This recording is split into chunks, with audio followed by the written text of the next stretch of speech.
But I mean, again, he doesn't know who Gabriel is, right? Because he didn't come from an Abrahamic faith.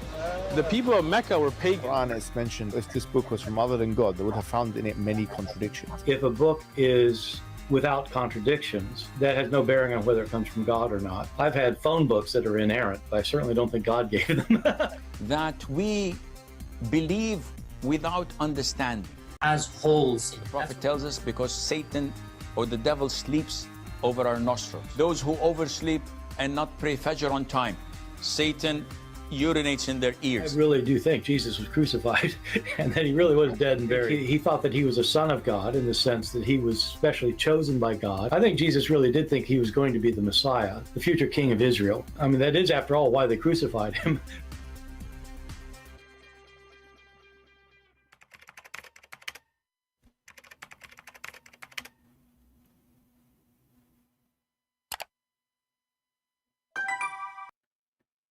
Hello everyone, and peace of Christ all of you. Please invite your friends and let us have some good time together. Look like we have already some Abdul in the chat, and they are welcome. And as usual, the Abdul, they are the best one to make comment. As an example, we have a person here. His name is Ant Card. I don't know. His name is Ant, and Mr. Ant is complaining about some Christian. They have images of Jesus. Yeah. And he's asking, is that how Jesus looked like? And this is what is hurting his feeling. It's not hurting his feeling that the Quran says that you should make images of a prophet, statues of a prophet. But it hurt his feeling that there is some Christians, they make images of Jesus. Is that how he looked like? Do even those by Abdul knew what is written in their book, their silly book, the Quran, the yellow page of Muhammad? If we go right now to the Quran, even though that's not our topic, but just for a laugh, isn't it this is your stupid book? Allah, he gave an order to his prophet to build temples full of statues and images. And brother, if you look at the Muslim translation, it says images. The word statues is gone. The word statues is gone. You change the translator.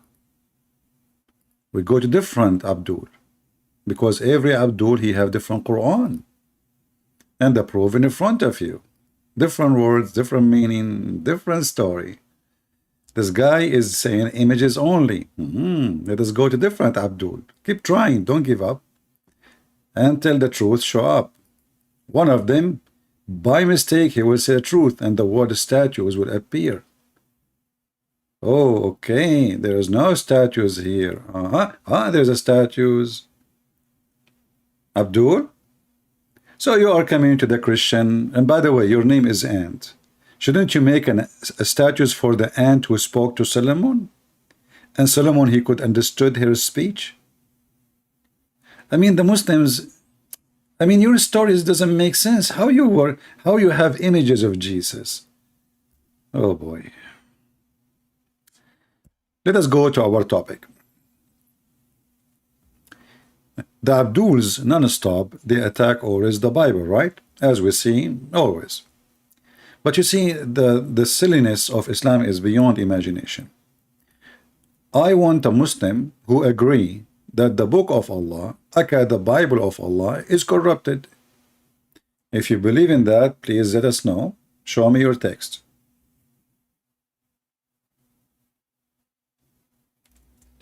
If you are a Muhammadan here, don't hesitate to say, I agree. Who is a Muslim he agree that the Bible of Allah is corrupted? I'm not going to wait for you. There's 1,000 of videos. I'm not going to play any of them. Actually, we have the image of this Sheikh Uthman, the ketchup boy, and he is speaking about the corruption of the Bible, brother. But look what the Muslim did to themselves. This is additional reason for anyone not to believe in the stupidity of Islam. Why?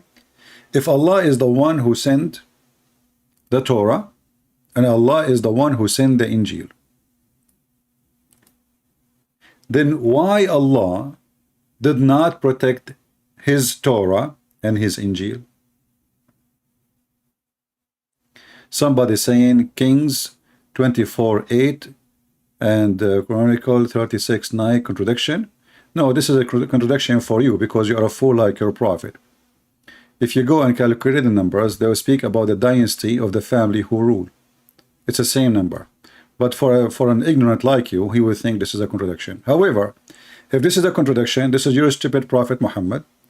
He take an oath on the same book you are speaking of, and he is saying, I believe in thee.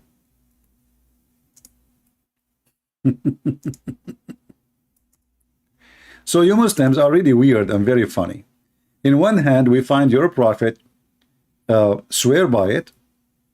In the other hand, you Muslims are looking for a contradiction.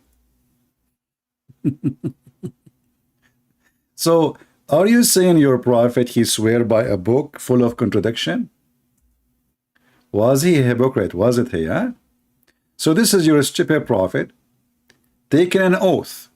He said to the Jews, bring me your book. They brought him the books. He put it in a cushion. He took the cushion from underneath of him, and he respected the book very much.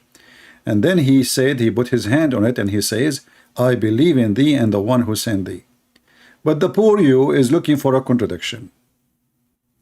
And you know, the book is you are even speaking of. You see, even if those books is even not exist, they will not add anything, they will not take anything. You know, the Muslim, when they speak, they are like a chicken, but it's a rooster trying to lay eggs. Did you ask yourself even what this book is about? This is a book of history. It's not about God speaking. This king, he lived here. This king, he died there. This king, he have a son. This guy have a wife. This guy was bad. This is not God. The Quran is the book of God, supposedly, and everything in the Quran, word by word, is by God, right? But the Quran is a book of stupidity. All of it is contradiction. Your God, Allah, did not even remember which one he created first, the stars or the mountains. One verse is the stars, one verse is the mountains. So at least when you want to bring a contradiction, bring something can make a difference. Let us say, for the sake of argument, that was a mistake. But that is just a history. This is not God talking.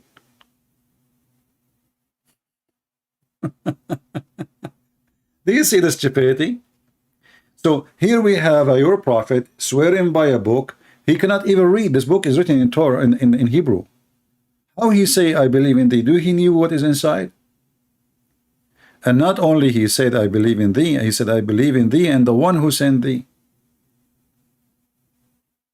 So Muhammad here is denying his God, Allah, and he suddenly believed in the God of the Jews.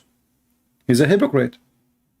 If the Torah and the book of the Christians is wrong, and then Muhammad, he say, I believe in you, I believe even in the one who sent thee, and we know that the one who sent thee is not Allah, and he believe in thee, and in the same time the Quran says that the Jews, they say, they believe that Uzair is a son of Allah. So how the idiot Muhammad, he says he believe in thee, and thee supposedly have a story about Uzair. Do you remember Mimi Hijab when he was speaking to David Wood? He says to him, not a single Jew believe God has a son. Not a single Jew believe in Trinity. This is the Quran says all the Jews believe that God has a son. And this is what happened when you debate idiots. And you have to take advantage of those idiots. You know what I mean? Because they are the best to expose their cult. But those idiots, they choose the one they want to debate with carefully, so they will not get busted so fast and so easy. So look what happened now. We have a book, supposedly it's corrupted. The Jews, they believe that Allah, he have a son. His name is Uzair, not Israel. This is a lie. There's Israel does not exist in the whole Quran. Here we go. The Arabic, it says Uzair. And then Muhammad, he says, as we saw you in the hadith, I believe in thee and the one who sent thee. So he believed that Allah have a son. If this is what the Jews teach. And then if we check, we cannot find one single Jew believed ever in someone, his name is Uzair, and they believe that he is a son of God. And we challenge any Muslim to show us any reference.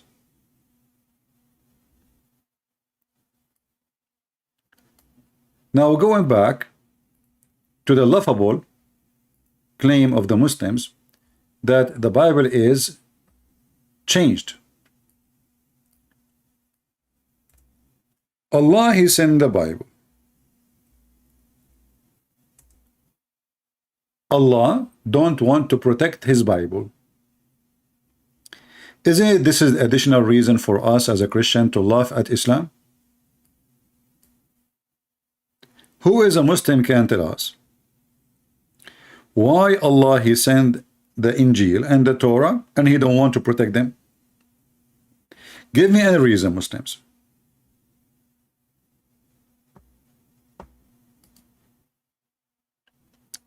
And card, if you want to change my topic, I will block you. And I can find you. Your prophet says that my nation will be 73 sect. One of them will be truthful and the rest will go to hell. So don't make me send you free shipping and hand it into Allah. Focus with me. If you have an answer from my topic, you are welcome. If you want to post things that have nothing to do with my topic, I will send you to Allah. As simple as that. The Muslim, he come to the chat. He knew that there is some idiot. They love the division, you know, the Satan. So he say Catholic, Protestant. So if there is some fool, they will start fighting. It doesn't work here, Abdul. We are not Shia and Sunni killing each other. This is for donkeys. I am not a Catholic. My Catholic brothers are my brothers and sisters. Okay, Palestine. Then don't act like a donkey. So focus with me. Allah, He sent the Torah. Allah, He sent the Injil. And the funny is, it says in Arabic, Allah, He sent the book, believing in what is between His hands. Look what the Muslim they say, confirming what came before it. But in Arabic, it doesn't say that. It says, مُصَدِّقًا لِمَا بَيْنَ يَدَيْهِ, believing in what is between His hands. Do you see how they lie? So look at the stupidity here. In one hand, the Muslim, they go frenzy. I like the word frenzy, by the way. They feed a frenzy in attacking the Bible. Then their stupid frenzy book says that Allah, He sent a book confirming and believing in what is with them and between their hands. And look at the Muslim translation trying to hide the truth. You know, by the way, the easiest way to get this Abdul busted, you can take this and post it in Google. And you will see in 2 seconds that it says between his hands. Let us do it. Google Translation, peace be upon him. Because Google Translation is a software and Muslim translation is satanic, demonic translation trying to hide the truth. Copy, paste in the front of your eyes. Google Translation is copying what he found in the internet, not giving the correct translation. Let us do this so we can get them busted. I will copy the exact 2 words, بين يديه, between his hands. See what Google do, right away he find an exact words, translate it in Google, and he post it. So let us do this. We will post only 2 words. See? The translation is still not correct. بين يديه. بين يديه. It is between his hands. If you copy the word baina alone, I will copy that's the word baina, which means between. Take it, paste it here, and this is the word baina, بين. between. If we copy the other word, the second word, yadayhi, we take it here. Or let us see, let us add it to the previous word. Bayna yadayhi, we already translate bayna to be between, yadayhi, his hands. You see? So the Quran says something, the Muslim they say something else, and they translate something else. This is why I say always to you, you cannot learn Islam from a Muhammadan. They lie. And in case you do not believe, look at the translation. why they are saying confirming what came before it when the verse have the word hands and between his hands. There's a huge difference. What came before it, we do not know. Okay, maybe before it was there. Maybe it's not to exist no more. Came before it, maybe a long time ago. But here it says, what is between his hands. There's a huge difference. Actually, I'm going to do this. I will keep changing translation until we find one Muslim, by mistake, he said the truth. Let us see if we can find. This one is saying confirming earlier books.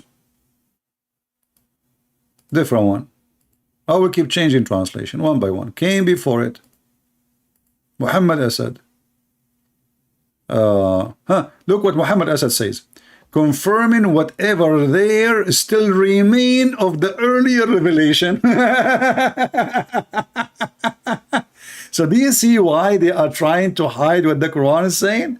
Because this is a stupid verse. Either you confirm what is between their hands, which means what is between their hands, it is true. And if this is what the Arabic saying, then we have to fix it. This is an embarrassment. The Quran is a stupid book written by a stupid man. Let us continue. So this guy, he had a long line which is not there. Biktal. Confirming which was revealed by it. Let us continue. Kawari. Revealed before it. Karabula. Proceeded. That's a good one. Confirming what proceeded. This is what it says, really? I mean, you disgusting believers. You don't even have the decency to give little translation to be as the Quran saying. Confirming what was before it. Here we have was. It's not exist no more. Let us go to Sarwar. Confirming the original Bible, brother. The original, this guy, he had the original. See, in Arabic it says what is between his hand, believing in what is between his hand. Suddenly it became confirming the original, brother. Brother and sister, chapter 3, verse number 3. It says that Allah confirming the book between his hand. And then the verse says, maybe the clear preference. And he say that the verse says confirming what is between his hand. In X3, in Arabic, it says that. We have to admit. But Allah, he says something and he means something. And this is how we get them busted. So Allah, he says something and it means something. Why Allah saying between his hand and you Muslim, you say something else? Do you have a little dignity? Let us continue the trip of corruption. Who is the one who's corrupt in his book? You see, when you give false meaning, verifying which was before, which is before it, is that really what the verse saying? I don't know. We finish all the English translation. Let's see his Arbari. Let's go up. Ahmad Ali. Before it. Ahmad Raza Khan. Confirming the book before it. Again. Arbari. Confirming what was before it. Community. Before it. This is the same. Daryabadi. Before it. Hilali Khan. Before it. Itani. Before it. Khattab. Before it. Maududi. Earlier book. Confirming earlier book, brother. Mabaraka Baruri. Before it. Those we saw them already, I think. Karari, before it. Karabala, yeah, we showed those one. Proceeded. But all what you need to do, just go, copy those words, Take them to Google Translation and you will find this is what it says. Actually, you know what? I will do this. I will copy the word yaday as it is, and I will search for it in the Quran. Just to show you how Muslim, you know, this is the religion of the devil, literally. So I will post the same exact word in the search engine. Hit. Yadayha.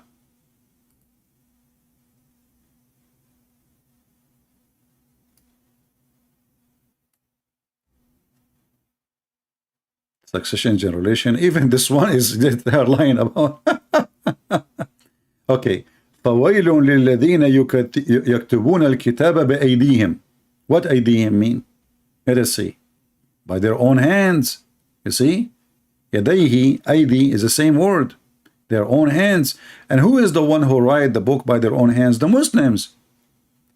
Did Muhammad write the Quran? No. Did Ibn Uthman wrote the Quran? No. Whoever wrote the Quran, they wrote it by their own hands. The Muslim, they will say to you, oh no, they are saying that the one who write his own, you know, his own verses, like he making things up, right? No problem. I can take it this way. But we have a proof that the whole Quran cannot be from God. From the beginning, from the first chapter to the last chapter. Not by, I don't care, read it. I can see this. There's somebody he can say, I can claim now to be a prophet, and my God, he sent me a book and confirming that the Quran is a lie. But how I can use that against you? You know what I mean? I mean, this is silly. So the Muslim, they come with a book 600 years after, trying to take it against us. But do you have a proof? If you have a proof, that will be a proof against you. Why? Because we have tons of verses in the stupid Quran saying that Allah, he sent the book believing in what is with them. Read with me carefully and love. And for some reason, the Muslim here, by mistake, did give the accurate translation. They did not lie. Read carefully. The book, the Quran, confirm what the Jewish and the Christians have with them, is with them. Do you see it? And actually, the word confirm is not accurate because the word musaddiq mean believing and agreeing and confirming, starting with believing. So Allah, he sent the book believing in what the Christian and the Jews they have. In now, not late, but before. Do you see it? Not many know Arab language.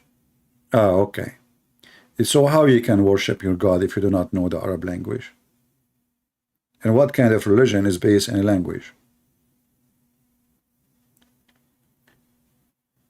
For me, what is important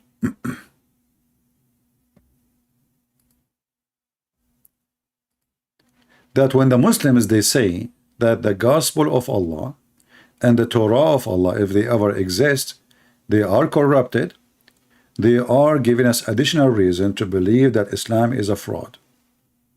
Because if Allah is God, why Allah he sent 124,000 messenger? Each one of them, he have a book. And then Allah decide not to protect a single one of them except the Quran. This is what the Muslims they say. How I can trust somebody? Imagine you have somebody here have a library. The library used to have 124,000 books. He lost them all except one. Can we call Allah the biggest loser of history? So why Allah he sent 124,000 books if none of them would be existed? And from this we understand that Islam is a laughable, jokeable, if we can use that word, stupid ball. It's a ball. You shoot it as you want. You put it wherever you want. It is round. It's flexible. It is liquid. You can liquidate it. You can push it in holes. Islam is very flexible when they want. This God, his book is corrupted. When they want this God, his book cannot be corrupted. Do you see the stupidity? I mean, this is a mentally ill religion. It's the same God. So how the same God, his books are corrupted, and the same God, his book is not corrupted? Either this book of this God can be corrupted or it cannot be corrupted. And not only that, if you go to the stupid yellow page of Muhammad, he confirmed that nobody can change the word of Allah.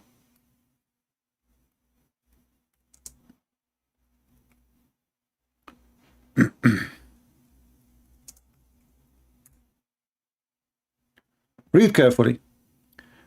Chapter 6, verse number 34.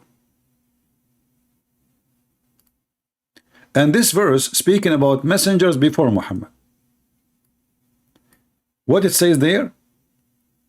None has the power to alter the word of Allah.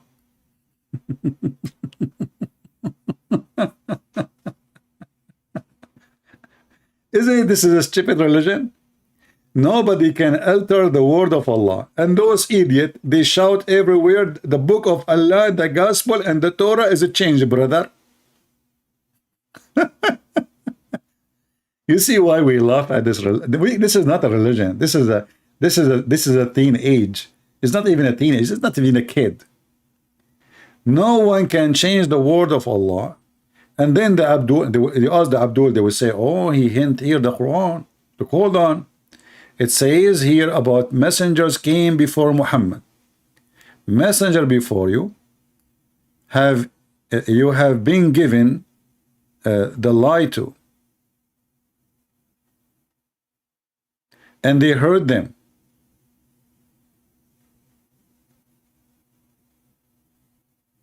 And then persecuted. Until our help reached to them. None has the power to alter the word of Allah. So the whole verse is speaking about messengers who came before. Do you see it? So how this is stupid God? He is saying nobody can alter the word of Allah. The word of Allah is all his words. Is the Quran his only word of Allah?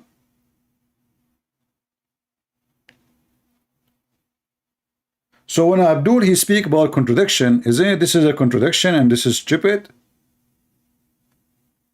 No one can change the word of Allah, and then you will find the Abdul screaming in the street saying, no, your Bible is changed.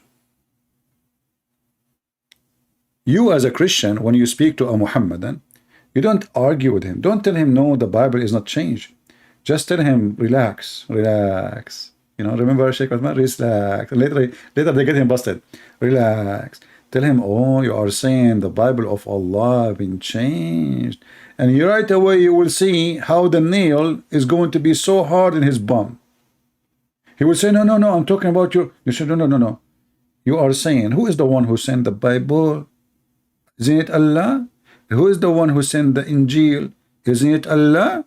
So you are saying to us, the Bible of Allah is a change. So what's my problem? I want to know exactly what is my problem.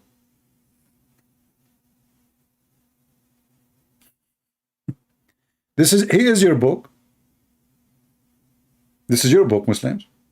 And he is your God. He is the one who sent it. And you are saying to us, the book of your God is changed. So what's my problem? Any Muslim can help me?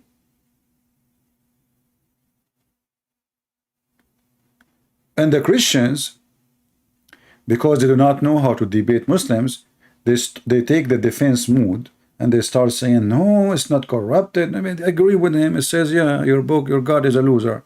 The second you say that, you know, he will change the topic. He will switch. He don't want to talk about it. When you say to me that your God, he promised that nobody can change his words. And you say to me that Allah is the one who sent the gospel. It's called Injil, which is weird. I mean, why Allah he chose the Greek word? Was Jesus born into the Greek people?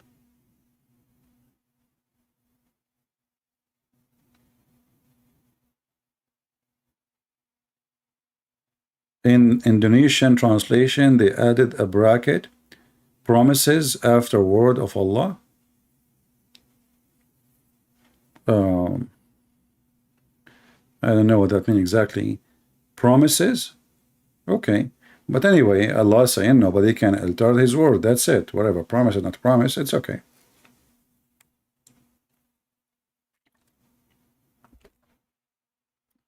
Let us go to different level of stupidity. Shall we?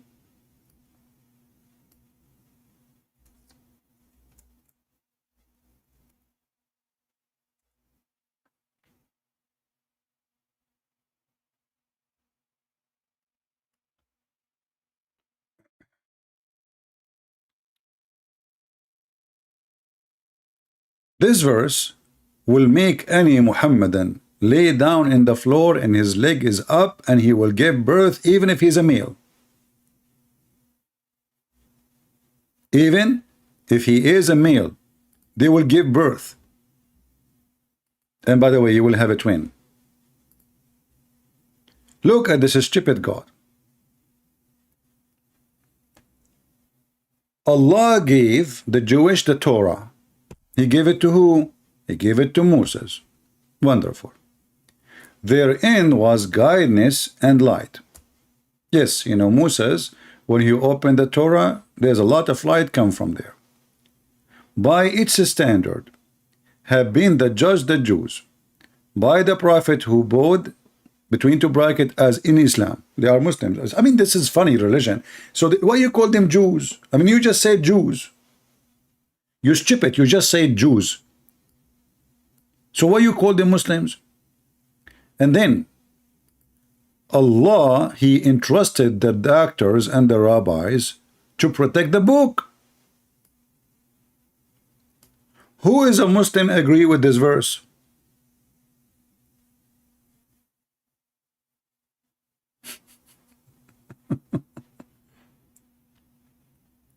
Who is a Muslim agree with this verse? Anyone knows what is the problem? Let's see. I want one of you to help me. Who noticed what is the problem with this stupid verse?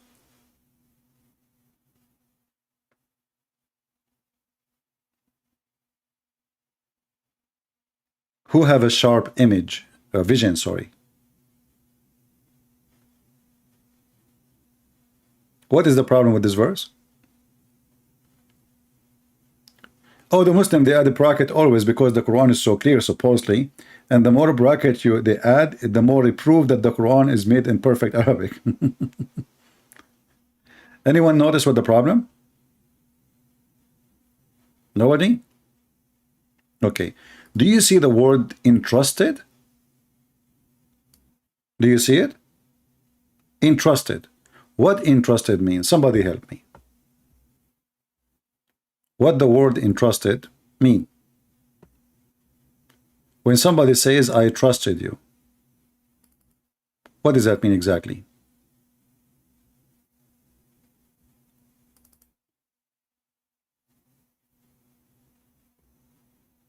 Trust have a meaning, right? What the word trust mean?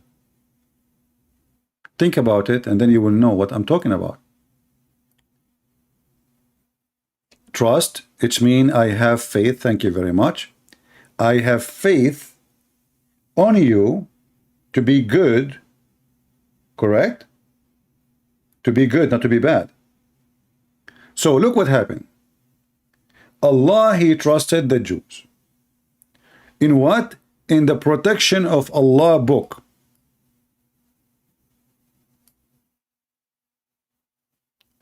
Anyone knows what that means? Islam destroyed in this verse. If you ask a Muslim, do Allah knew the future? What the Abdul will say? Sure, Allah, he knew the future. What are you talking about? Yeah, he knew the future. Okay. Allah, he knew the future. Do Allah knew that those Jews, they are not trustworthy?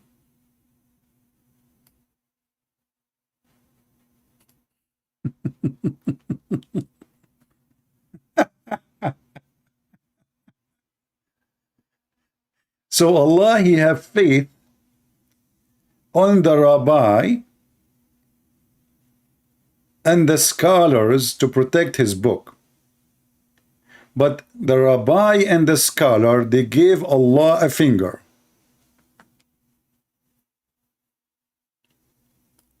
And the Muslim, and every single Muslim, he gave us speeches about Allah is all-knowing and Allah knows best.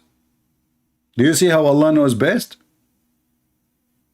Do you notice how Allah knows a lot of best? Are you kidding me? This is the best of the best. So Allah knows best, and yet he trusted the rabbi and the doctors of the law, the high rank of the Jews, in the protection of Allah book. Who is a Muslim want to tell me, did Allah made a wrong decision?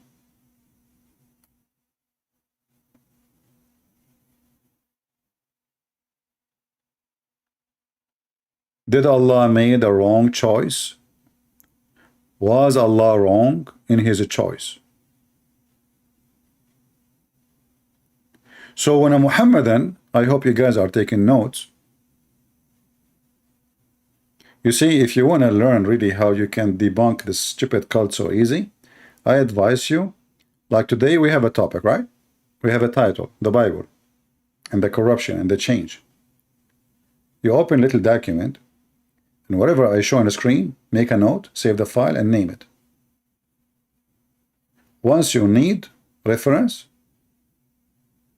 you just open the file, and you have it all there. So, what this verse is saying, that Allah do not know best, Allah is stupid. And the proof of that, you see, I can say, the Muslim can say, well, Allah wanted to test them. Allah, he wanted to test them. You know, test them. It says here, entrusted them.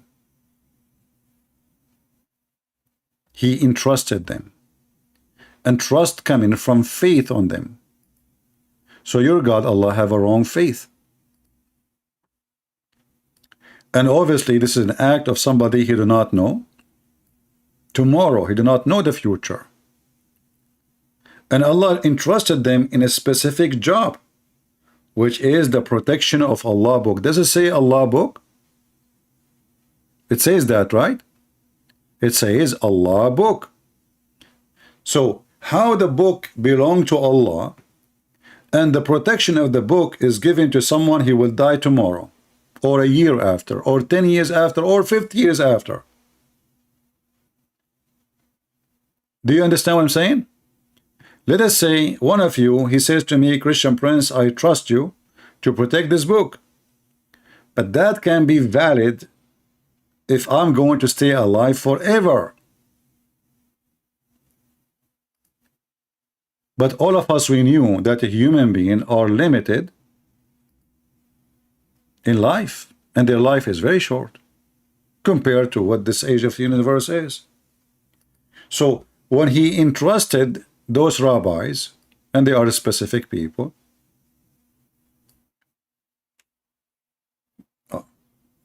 how they can protect the book forever? They are just a bunch of rabbis. They will die 10 years, 20 years, they will be dead. And those are rabbi, which mean already they are old. You see, it says it clearly, they are the doctors of the law, and they are the rabbis. You don't become a rabbi and you are a kid, a teenage. Those are already old men. So they will have a life maybe 20, 30 years more, 40 years more. But they cannot be entrusted to protect the book of God, for their life is not forever. So here you see again the stupidity of the so-called book of Allah. They complain about corruption of the Torah and the gospel. Then the same book confirmed the Torah and the gospel. And the same book says that Allah trusted the Jews to protect the Torah and the Torah here at least, you know, and the rabbi. And even it says he trusted them, you know, not to fear any man. Right? But trust trust is a big word. When somebody trusts somebody, it's mean in that moment he believes that those people are really, really good. They are trustworthy. So when Allah, he trusted the rabbis, obviously, based on what Muslims they say today that the Torah is a change, obviously Allah trust was a foolish trust. Therefore, Allah is a fool. Any Muslim don't agree with me?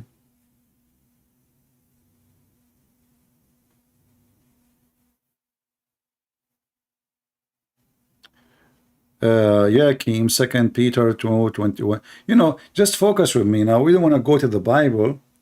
You see, there's a time for the Bible, and now focus on the reference we are giving you. False prophet, you do not, you know, in Islam, you do not need to prove Muhammad to be a false prophet. This guy, everything he says is stupid. You see, Islam is the easiest stupid cult to defeat. The problem I find, the difficulty with Islam, that all the media in the world, YouTube, look, I cannot collect donation here, right? If you are a Muslim, you collect donation, you have advertising. I cannot say a word. I cannot even keep my videos. Muslim, they have videos in teaching terrorism, hatred, and their video is there and nobody take it down.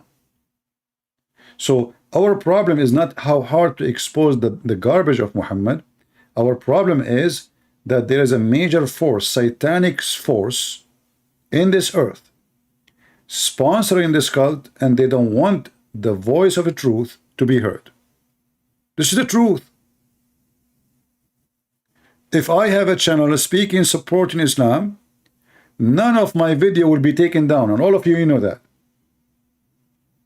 And I will never need to delete one video.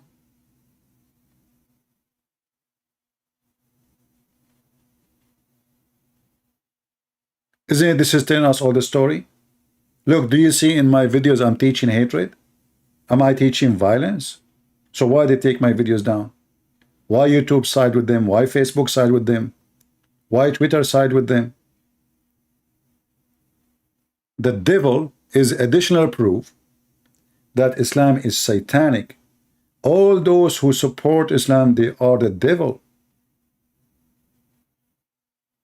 They speak of a freedom of speech, but the freedom of speech is only for Muslims.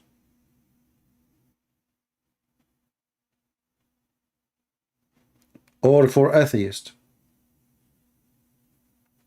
Like you see from those who speak against Islam, you will not find one atheist. He speak against Islam, they take down his donation. Like Abdullah Samir or apostate prophet. Why? Because they are atheists. Did you see how, you know, the discrimination? So the atheists who they are in charge of those programs, they are the devil. They are evil.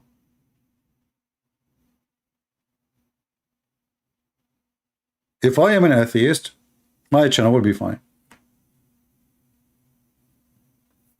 And they try their best to kick you out of their system. And this is what happened to David Wood. David Wood, you know, they took the donation off, they took the advertising, they took, and they keep sending him warning after warning, you know, take this video down, take that video down. So the guy, he gave up. But that will not work with me. You take this channel, I will make 10 channels. Who cares?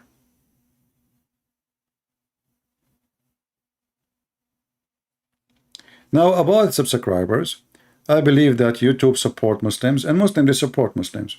You see, if I am a Muslim, how many my channel should have? I think this channel have maybe 80,000, something like that. I'm not sure.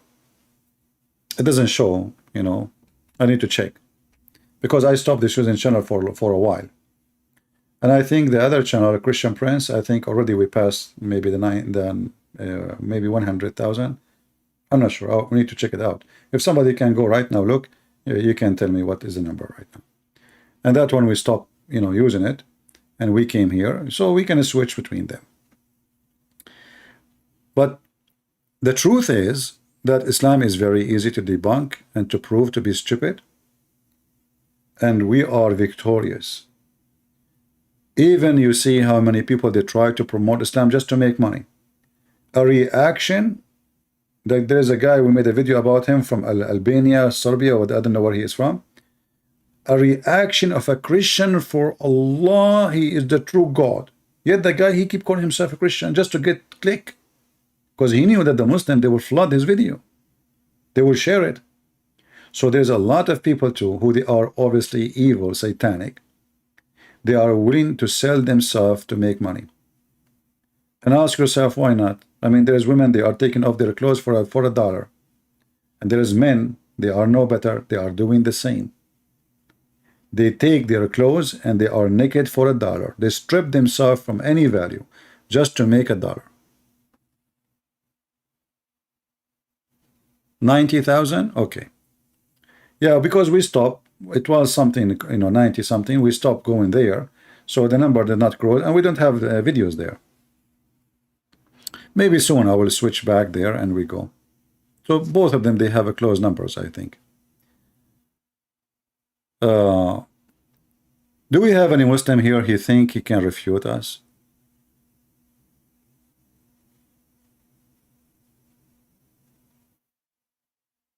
Anyone? Any Muslim can answer the stupidity of Allah? And do me a favor, when a Muslim he says to you that the Bible is corrupt, right away say to him, yeah, the Bible of Allah is corrupt, and right away look at his face. You will see how his face will become like a watermelon without water.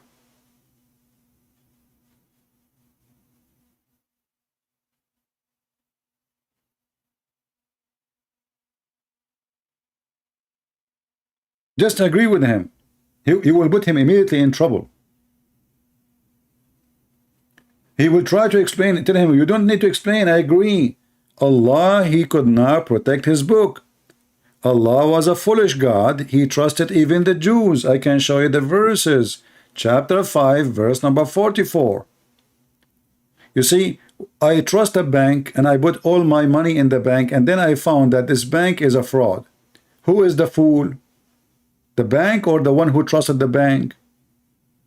Do you understand what I'm saying? When you trust, and then your trust came to be false trust, how you can tell me that Allah is God?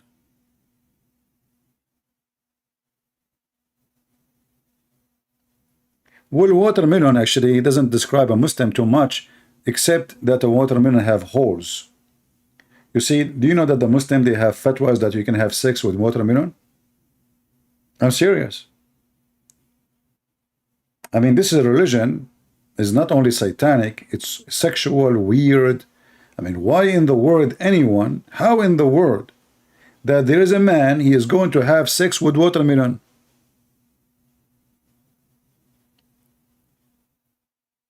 And you will find that the Shia, they are making fun of the Sunni, because the Sunni, they are teaching that it's okay to have sex with watermelon, and they are making fun of the Shia, that the Shia, they practice still muta. So the Shia, they ask the Sunni, well, do we need witnesses when you marry a water woman? Is it lawful to have sex with watermelon she is not mature? Is it okay if she is under the age of 6? There's a website. Let me see what the name it was. I forgot the name. I think Shia Pan something. Let me find it for you so you die laughing. I don't want you to die. I'm just joking. The morality of Sunni. Here we go. I found it.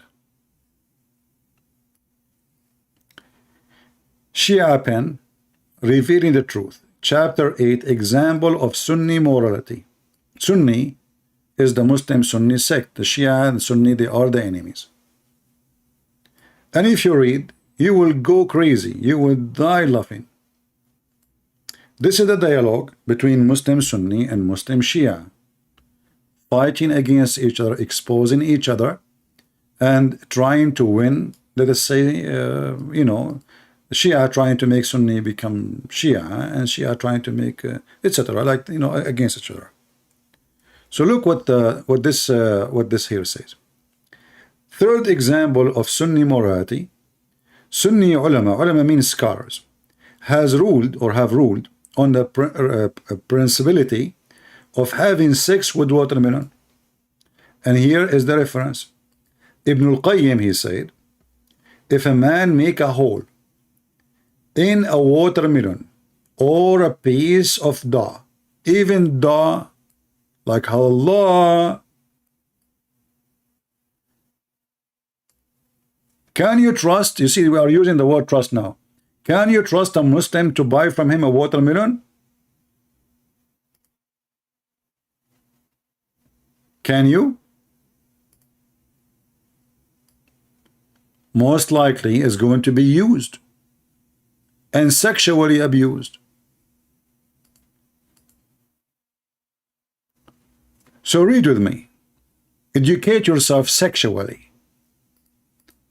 Let us see how many of you will go to Walmart immediately and look for watermelon. So watermelon or a piece of daw. Women, Muslim women, don't let your husband get close to the daw. You are making bread, he will have sex with it. Piece of daw or leather skin, what the heck? Or statues, don't take a Muslim to the museum.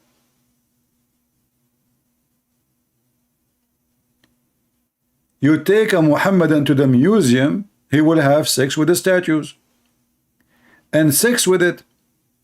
Then this is the same as what we have said about type of masturbation. So having sex with watermelon, brother, it's a masturbation, i.e. it is halal. No? So now there is a double halal with the watermelon. It's halal to eat it, it is halal to eat it. And those people, they are busy chasing Christian to say to them that your book is corrupted. And this is the biggest scholars of Islam.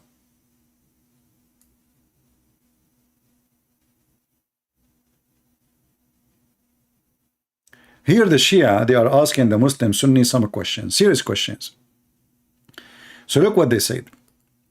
All the Muslims should certainly be grateful that Ibn al-Qayyim has offered advice on the easiest way to masturbate. So thank you, Ibn al-Qayyim. And clearly Ibn al-Qayyim has done a lot of personal research in this issue. This is the ruling of the saved sect. So the Muslim Sunni, they call themselves, they are the saved sect. Certainly temporary marriage, which Muhammad, he taught Muslims to do, and then the Muslim Sunni, they claim that he forbid it, but the Shia, they still practice it. So now you understand what they are fighting over. Shia still practice temporary marriage, which is not marriage really, it's sexual, 1 night, 1 hour contract. With the women is haram, but like, you know, temporary marriage with watermelon is halal. In this defense, perhaps Ibn al-Qayyim only meant that it's allowed to marry watermelon with the intent of divorcing it for doing muta with the watermelon. Would clearly be an act of fornication. So, you know, the Shia, they are returning the excuse the Sunni they gave about muta. The Sunni, they say if you practice muta now, it's a fornication. But the Sunni, they have different form of muta. You know, they have zawaj friend, 1 day stand. We have a video of Mimi Hijab. He was saying to the Muslim Sunni, you go and marry somebody for 2 minutes, 5 minutes. We play the video many times. You can search for the video, Muhammad Hijab Abu Khadija. In English, Abu Khadija. Khadija. You will find it right away. So this is Islam, and the Muslim, they are coming after us, says you change your book. Now if I want to read the rest of this page, you will go crazy. So I'm not going to read it. I'm going to post it for you so you can enjoy reading it later for your sexual orientation, because until now none of you know anything about sex yet. The only one is expert with the art of sex is the Muhammadan and the Muslim Sunni specifically. Watermelon. And then the conversation here continue. It says, well, it seemed that Nasibi, this is how the Shia, they call the Muslim Sunni, Nasibi logic, have sex with any women as one can afford is utterly immoral. So this is what the Muslim believe actually. Having sex with as many women as you can, as long you can afford. You see it? Prostitution, this is Islam. And then, but having sex with as many watermelon as one can afford is not. Based on this, let us ask him some questions about ahkam related, ahkam mean rules related to having sex with watermelon. Are there any conditions as the age of the watermelon? This is a good question. She's young, she's old, she is virgin. So should we look for like certain age? For example, is it allowed to perform marriage with the intent of divorce with a newly grown watermelon? Or must one wait until the watermelon is 9 years old? I mean, do you see the mockery? This is religion. Both of them, they believe in the same garbage, by the way. This is the truth.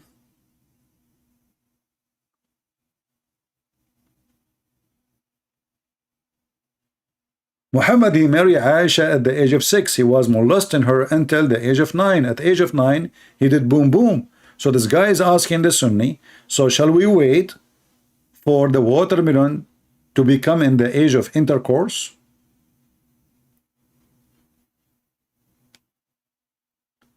Here he asks, must it be a biased watermelon, or it is permissible to contract marriage with intent of divorce with watermelon that is known to get around?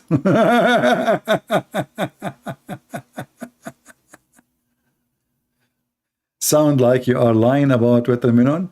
You know, Ant, I think you chose your name for a reason. I think there's an ant in your pant. I'm showing the reference, you donkey. I'm showing the website. I'm showing the Shia website. And sound you are lying about the watermelon. Don't get married. Your wife, she will leave you second day.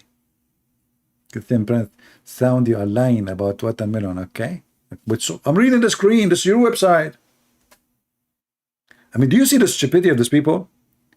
I'm showing them what is written in their website. And then they say to me, sound you are lying about watermelon, okay? You sound you are lying. It's a lie. It's not true. You're lying. We Muslim, we like watermelon. We don't have sex with them. We respect them. We protect them, actually. Actually, in the Middle East, we have nothing out for orphan watermelon, brother. And not only that, brother. We don't allow anyone to kiss them. We don't allow anyone to touch them, even if their ass is so red, brother. And Ant said to us, you know, Ant, like, you know, you sound like you're lying. I mean, I don't know. I show them the websites. I show them their reference. We show them, this is your website. And then they say to me, you're lying. How you can deal with this? Yeah, exactly. There's an ant in your pant. All right, this is why they keep moving. May a biased brother share his watermelon with another biased brother? Like, can we share the same watermelon around? I mean, look at the conversation. And they say, hey, by the way, is the text clear?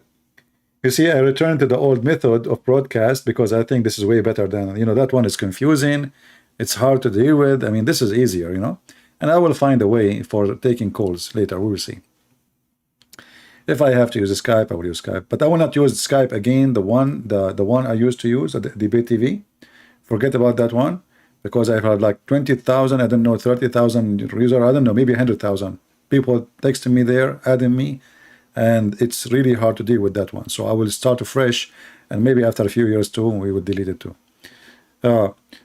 Guys, you know, I'm single, and I have to be honest with you. I'm thinking about buying watermelons. I mean, you cannot resist the temptation.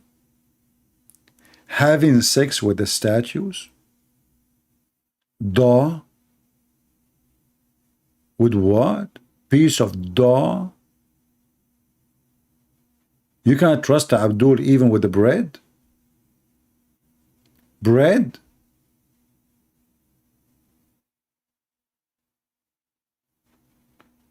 You leave him with watermelon, he if it. You leave him with the bread, he if it. Leather skin? Statues? You take him, don't take him to Rome. What happened to this Abdul when he arrived first time to Rome? There's statues everywhere. He will have sex with the statues of Caesar. He will be holding Caesar from his behind, and they will say to him, what are you doing, man? Is that how much you love him? As statues?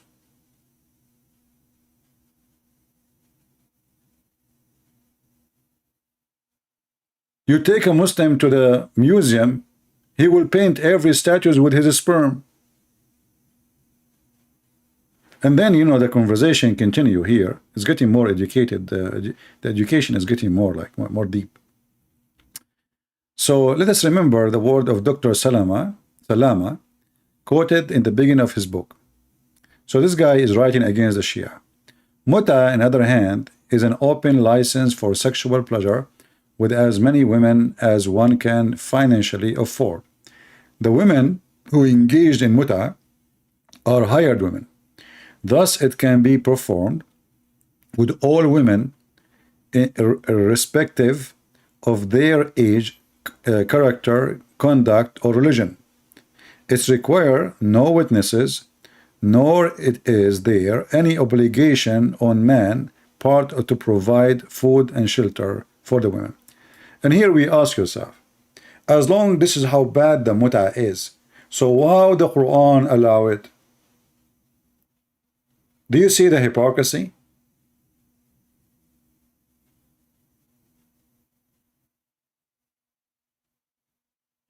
Your Muslim friend, he said he do not know about watermelon. Did your Muslim friend, do you know that you are an ant? Huh? Do you knew that? Be careful. I think they are going to have sexual intercourse even with ants. CP closes Skype because he is a coward. My Skype is open for the last 20 years. Where you been, Potato Fifi? And you know what? I can open it for you if you bring me the real Fifi.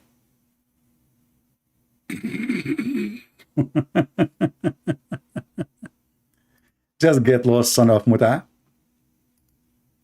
My Skype is open for the last 20 years. Where you been, Potato? And by the way, it's still open. I can open it now. Do you want to play? Do you have watermelon with you? Do you have a hole in it? Or I make a hole? What a coward, son of Muta. I challenge Christian Prince to debate me face to face. You face to face, ass to ass, you coward. All what you need to do is just call me. I mean, even if Ultimate Fraud can call me, who is left? This is how easy it is. Yeah, no exaggeration, 20 years. Do you know how long I'm fighting this garbage cult? Since the internet started.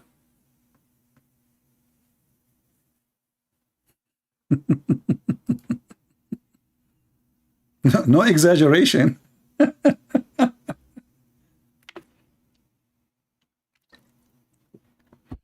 I have a video of me in played in the Iranian government TV. They made a program about Islamophobia. Look who is talking about the phobia. And from all the internet, they could not find anyone present the Islamophobia better than Christian Prince. In the TV of the mullahs of Iran, the official government. And for me, I did not hear about it. Then somebody says to me, did you see your video in the government of Iran? And you will find at that time I was using a camera to record my screen. Not like now, it's easy, there's live streaming, you know. No, it was very hard job, and you convert the file, and then we have the DSL connection, which is so slow, and you lose connection, and you try to load the file again, and the file cannot be loaded. It was horrible. Not like now. I mean, things changed very huge. And at that time too, we don't have even English translation. I have to show everything in Arabic. All those websites are new. So let's continue here. And here the Nasibi, which is a Sunni, maybe we should call them Nasibi from now on. It seemed that they can have sex with as many women as one can afford, is utterly immoral, but having sex with many watermelon. So now the whole discussion is about a Muslim Shia. They can have sex with as many they can afford. But isn't it the truth is that the Muslim Sunni, they do the same? If there is a limit how many women you can have sex with in Islamic Sunni religion, there's no limit. You can have 4 at the same time, but you can divorce those 4 every 2 seconds if you want. And you can replace them with other 2, 4. isnt, I think it's time to block you. Your friend, he told you? Okay, I want you to go and sit with your friend. You're acting like a child, so I have no time to see your text. My friend told you that it's not true. Okay. Let's see. Example of Sunni morality: a Salafi woman, which means Sunni women, she can suckle a Salafi man with a beard. And actually, I have to admit, I like this. You know, I like hunting, shooting, hiking, and I'm not going to talk about the last one. Let us read. Salafi women can suckle a Salafi man with a beard. By the way, I'm Salafi, and I have a beard. So I'm ready. I have all the requirement and the qualification. And then the Muslim, they come to us and they say, your Bible is corrupt.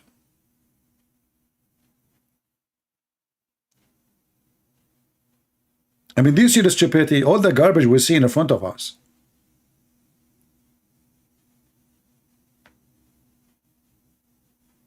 For me, by the way, I don't like to accuse the Quran to be corrupted.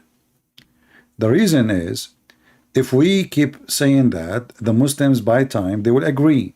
They will find that this is the only way to can escape the reality that Muhammad is a false prophet.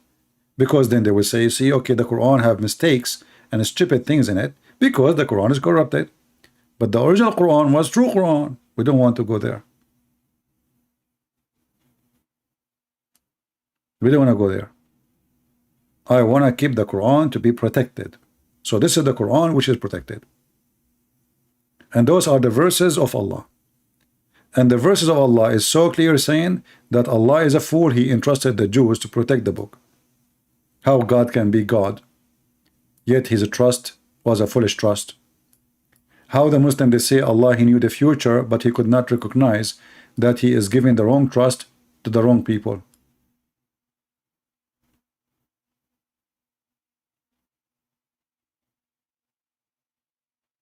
Otherwise, we can show tons of reference and proofs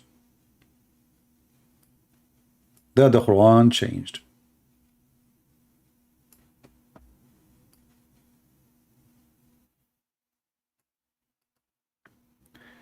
There's a book of an Imam, big scholar. His name is As-Suyuti. As-Suyuti.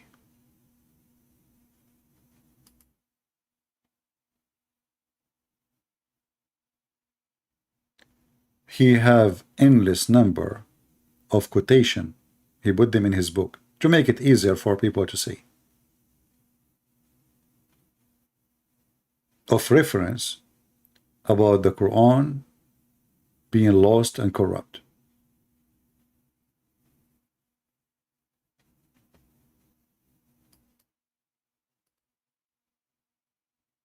And when the Muslim, they try to defend, let me show you an example of the defense. Here it says that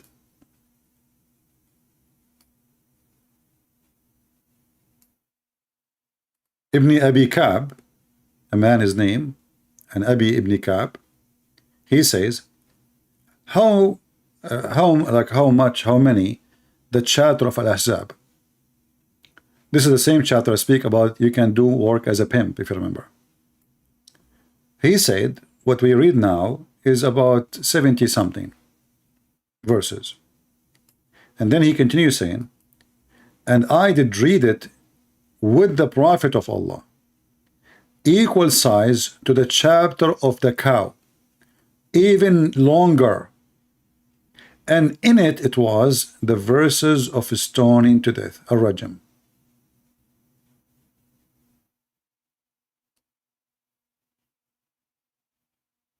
And then here it says, and this is lead us to understand that the chapter of Ahzab was a very big chapter, the same as the cow, but most of it is abrogated. You see how they try to now, so it's abrogated. If we go right now to the chapter of Al-Ahzab,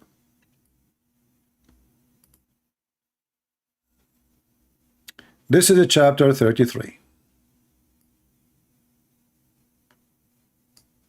Let us go to the end. Look how long it is, 73 verses. 73, the last one is 73. See it? Okay, wonderful. We just saw that the chapter of Al-Ahzab used to be equal to the cow chapter and even longer. Let us go to the cow chapter. Chapter number 2. And again we go to the last verse. This is the longest chapter in the Quran. Look how long it is.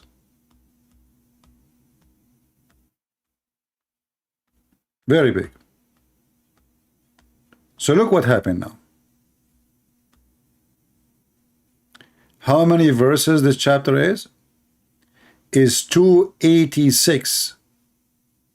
286. How many is Al-Ahzab now? Let us go to the other one.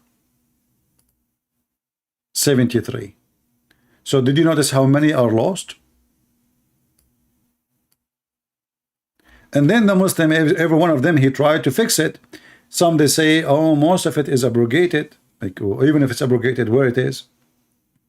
Then they say to you, oh, don't you know that the Quran there's a 3 kind of abrogation? One of them is abrogation of recitation. Why you abrogate recitation? If you abrogate the rule, and how in the world are you saying to me there was more than 200 verses, all of them about rules, and they are abrogated in one chapter? So this God, he made 200 verses and he ripped them apart and he says, don't show me where it says that.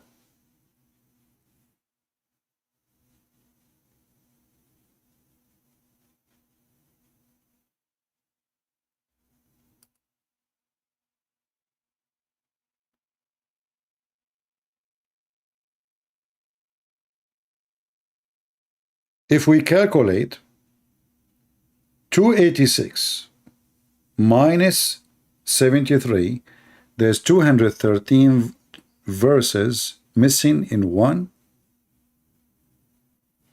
chapter. Just in one chapter. Just in one chapter. 213.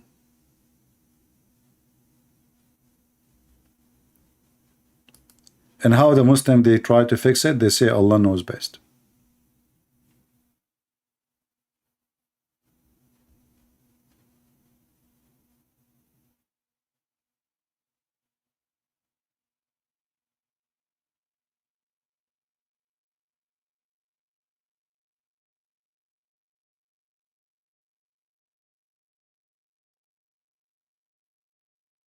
We can go to different hadith.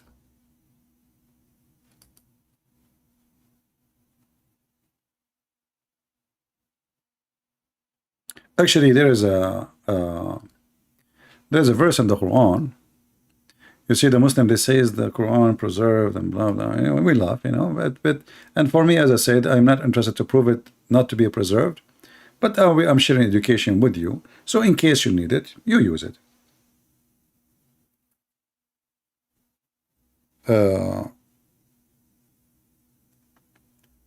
If you remember, there's a verse in the Quran.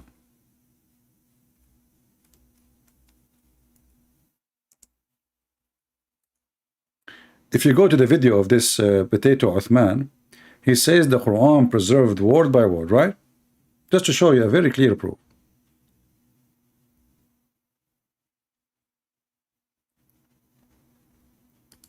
Chapter 36, verse number 38. So guys, by the way, which one is better, the previous broadcast or this one as a screen and sound? I think this one is better, right? I think this one is way better, is more clear, the screen is easy to see. You know, that's why I'm back to it.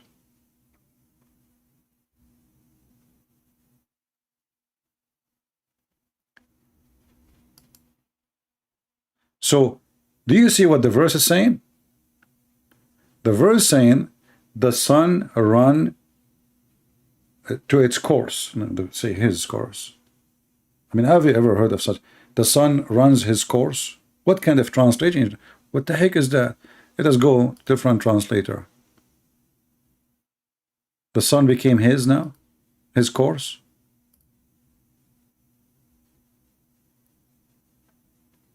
And the sun runneth and on into a resting place for him. Change the translator. I mean, what the heck is this? What those people are I mean, are they using like software to translate? Look like it. And the sun runs on its fixed course for a term. Okay. So does it say it run or it says it doesn't run? Somebody help me. Does it say it run to a fixed course or it says it doesn't run to a fixed course? This is a very important reference. I'm going to share it with you and I want all of you to save it. So, and the sun runs on its fixed course. So this is what the Quran we have in front of us, it says. Let us go to Ibn Kathir.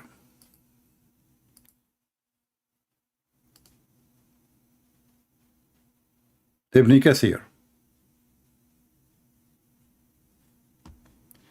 I need to find, because you know I did format my computer, so I need to find the page of Ibn Kathir. What this page is here now?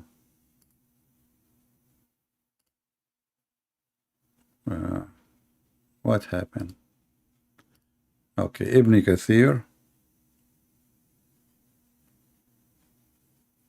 Ibn Kathir.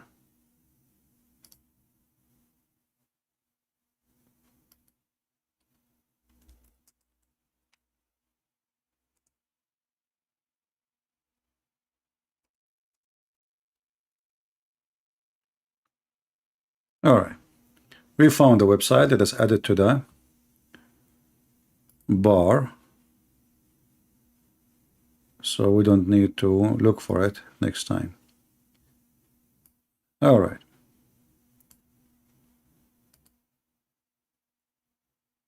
So in Ibn Kathir, let us show you. Oh, we closed the page by mistake. Unbelievable. Unbelievable. All right. So this is Ibn Kathir. Let us put it on the screen again. Chapter 36.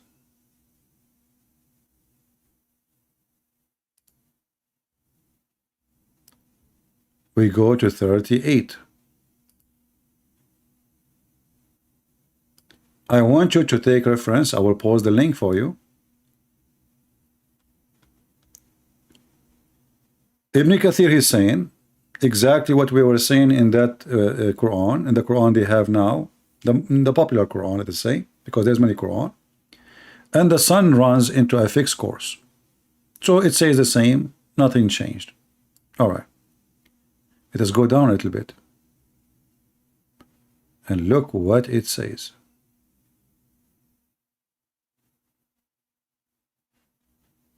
And the sun runs with no fixed course for a term. Do you see it? Do you see the opposite? Guys, did you see the opposite? So Ibn Kathir is reporting two recitation of the Quran. One is saying the sun runs to a fixed course, and the other one saying, and the sun runs with no fixed course for a term. How that can be? How both of them can be exist? Go back a little bit, huh? Up, a little bit, on its fixed course for a term. So the sun run to fixed course. Its fixed course beneath the throne. That's what it says. And the sun runs into a fixed course for a term. Okay. We go down a little bit. It says, other recitation, وَالشَّمْسُ تَجْرِي لَا مُسْتَقَرَّ لَا. You see the word la here? La mean no. No. Settle in place for it. And that changed everything. See, the Muslim, they lie, they say that the Quran is sent down in 7 recitation, and they are not really different Quran, it's just different dialect. But this is not a dialect. This is the same dialect of Quraysh. Nothing changed. And the word la means there's no fixed course. And that is totally the opposite of the same verse which is in the Quran of Saudi Arabia today. So which one of them is true? This is an example of their lies, because it cannot be both. You see, they cannot say this is metaphorical. This is about the movement of the sun. And Ibn Kathir, he explained the Prophet was riding his donkey, and he have a guy behind him, because you cannot sit in front of Muhammad. Remember, his private part is always busy. He's a prophet. Come on. So when he was sitting behind the Prophet asked him, do you know where the sun goes? Abu Dhar means the father of the ants. Do you know where the sun set? I said, Allah and his messengers knows best. He said, it set under the throne of Allah. It goes and prostrates itself beneath Allah's throne. And this is additional proof that Muhammad is a fraud, because he think that the sun is moving every day from point A to point B, and point B is under the ass of Allah. May Allah ask you, Abdul. But now the problem is bigger, because in the Quran, which we showed you in the other website, it says, وَالشَّمْسُ تَجْرِي لِمُسْتَقَرٍ لَهَا, and the sun runs into a fixed course. So it runs to a fixed course. But there is other reading for the Quran, which Muslim cannot dispute, says the opposite. وَالشَّمْسُ تَجْرِي لَا مُسْتَقَرَّ لَهَا, and the sun runs with no fixed course for a term. How we can fix that? I think all the watermelon in the world, they cannot fix this hole, which is a hole in the narrative. Do you remember Mr. Hole in the narrative?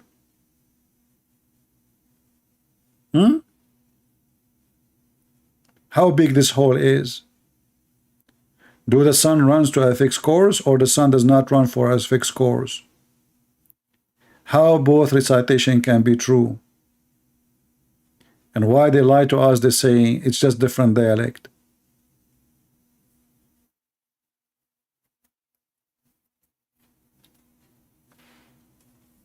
Yeah, all the closer friend of Muhammad, they are father of something, you know. So the Abu Dhar is the father of the ant, Abu Hurairah the father of the cats, Muhammad, his last name is dog, Kilab, his wife the daughter of Jahish, which mean donkey. It's a zoo.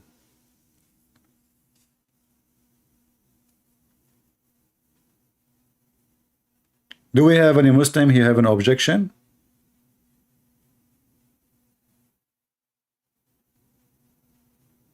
If you have an objection, don't forget to object, because that would make you Muslim. We believe without understanding. I object. You object what? I don't know, whatever you say. But it's not me who's saying that. This is Ibn Kathir. I don't object. I don't care Ibn Kathir. What Ibn Kathir? Ibn Kathir is a Jew. Actually, there's a proof that he was a Hindu. He's a Hindu from Brazil. All Brazil are Hindus. You know, they are Hindu, like, you know, the thing. Abdul, do you know where is Brazil? Yes, Brazil, I know where is Brazil. It's in you know, the Zimbabwe. This is where the Amazon coming, and there's the Nile River, and you know there is Euphrates. What the heck? All of those things is in Zimbabwe? You know, are you sure? Yeah, absolutely, I'm sure. You see, in the old days, when I debate Muslims, if you notice, I used to say, are you sure? These days, I'm not using this word no more. Did you ask yourself why?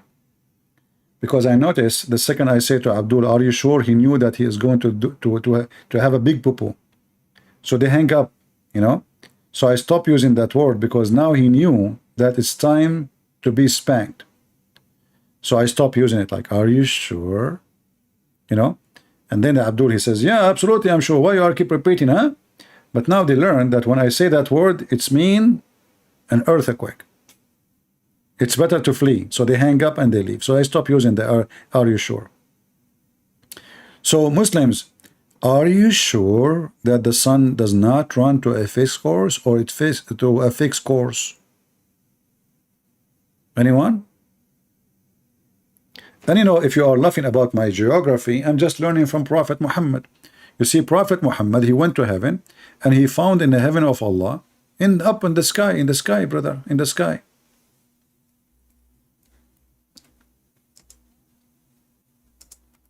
That Sihan wa Jihan and Nile and Euphrates are in heaven, in the sky.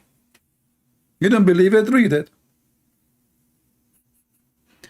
The guy, he went to seven heaven in the top of a flying donkey.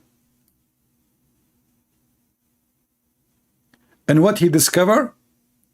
He discovered that Sihan wa Jihan, the Nile River and Euphrates, they are coming from under the tree of Allah. And then you ask yourself, did Muhammad really go to heaven, or he went to Ethiopia? And Nile River is in Ethiopia, and Euphrates in the north of Syria, south of Turkey. How that happen? And Sihan and Jihan is the same.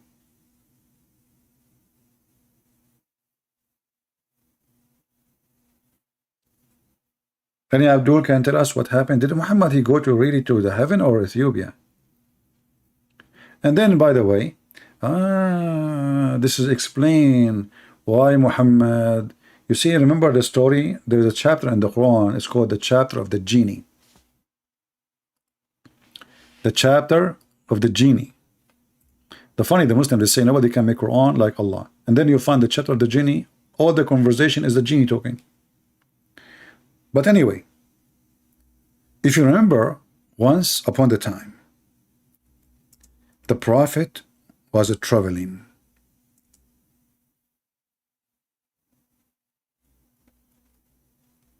He found a group of black people. In Arabic, they call them az-zut, very dark, with very dark black. And brothers and sisters, do you know what those black guys did to the Prophet? They start riding him. So I am thinking, maybe since Muhammad he went to Euphrates, and where the Nile River is coming from, I think this is where he met those black people, and they were naked. And they were riding Muhammad all day long. All day long.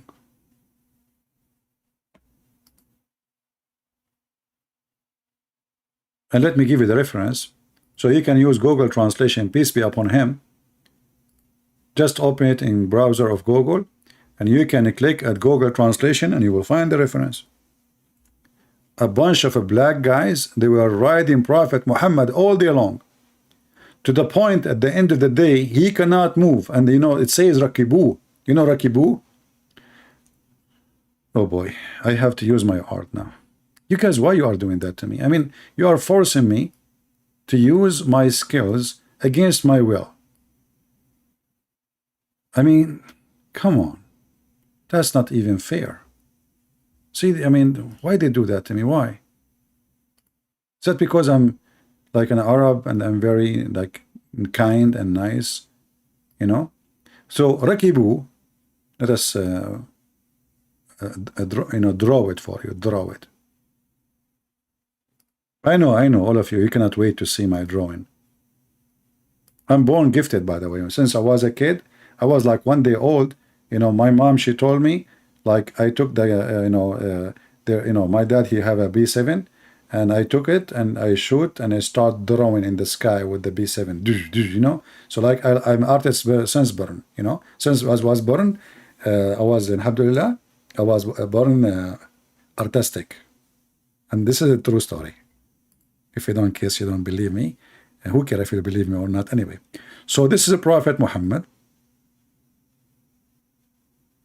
In order to ride him, he have to go in his four, in his legs and his feet. And the guys, those African guys, according to the story, the one I gave you in the website, they were riding him.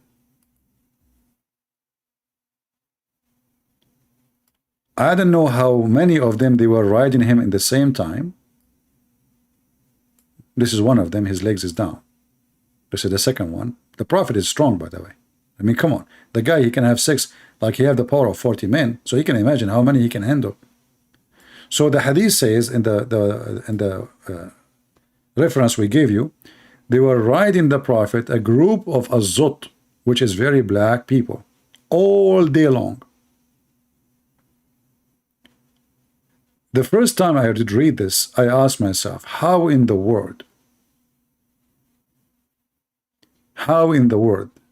this can be happening?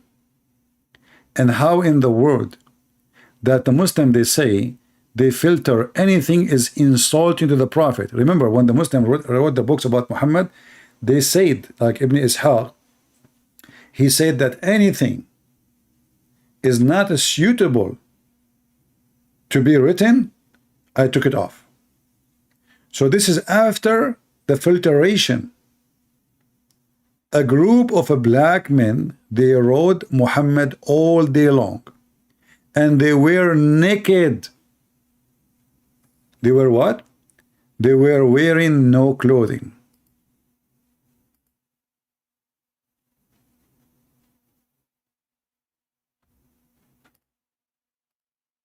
And this is the reference in front of you. The book of Musnad Imam Ahmad. Let me use Google translation.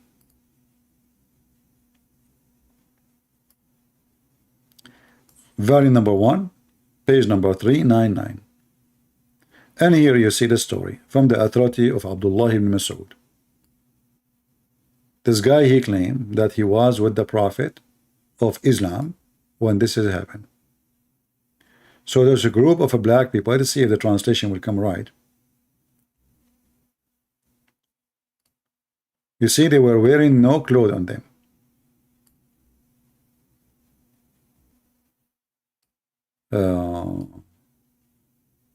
Yeah, the translation is silly. It's not really right, you know. But what you can do, I mean, we have to use Google.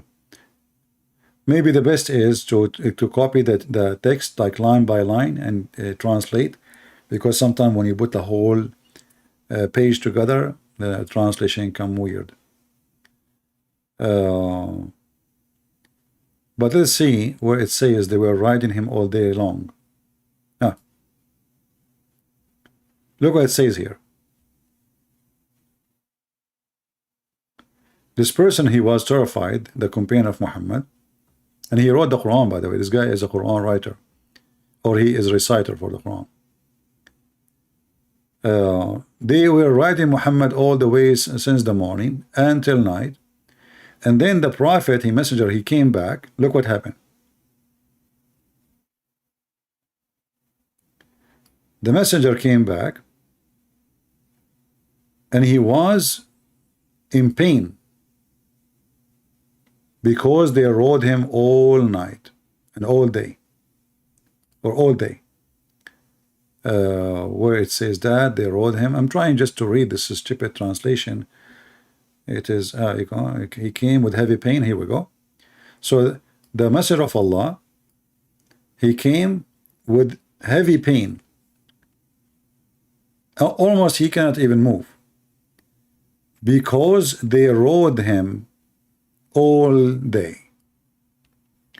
And for sure, translation, as I said, is coming horrible. The best way is to take the text, like few lines at the same time, and pause them in Google one by one. I think that is the best way to get a translation.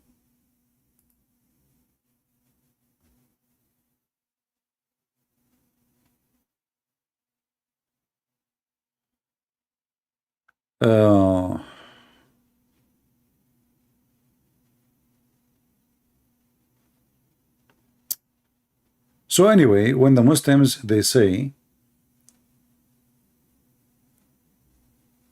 this is the same guy as I blocked, he is just a troll. He called himself a princess now. He was a guy, he became a female by the power of Allah. Well, I hope they will road you, you know. Just go to the Nile River and you get what you deserve. So when somebody, he says to you the Bible is corrupt, don't defend it.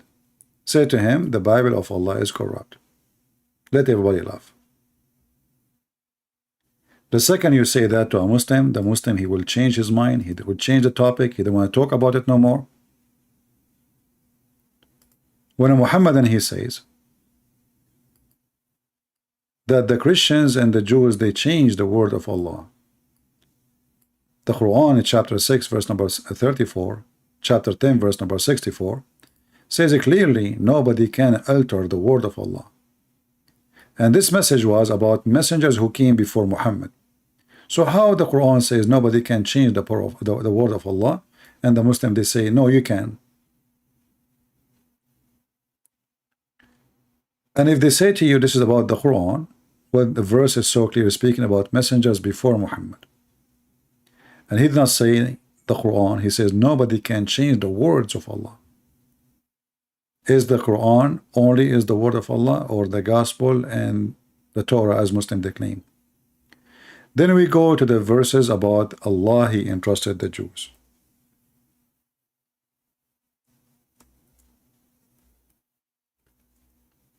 Allah, he entrusted the Jews. To do what? He entrusted the Jews to protect the Torah.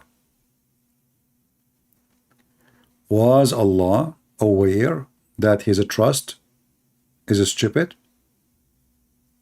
So if Allah is the one who made such a mistake, is that a mistake? Muslims, is that a mistake or a bad, is that a bad decision, a mistake, a wise decision? Somebody tell me. Allah trusted the Jews to protect the Torah. He trusted specifically the rabbis and the doctors, the high scholars.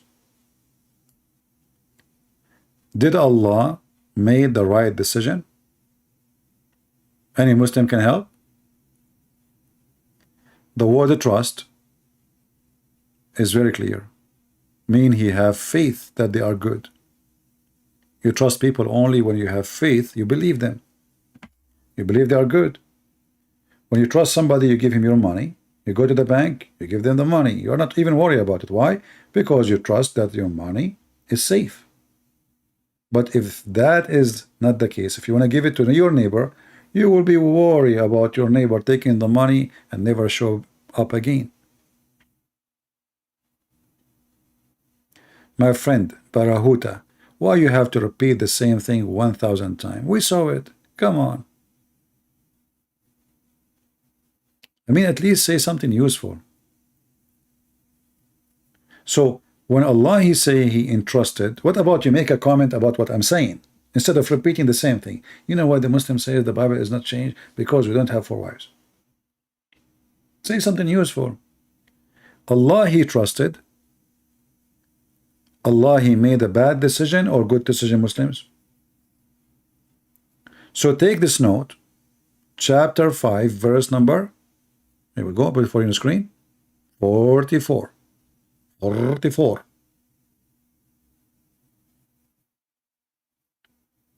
How the stupid Allah he trust the Jews to protect his book?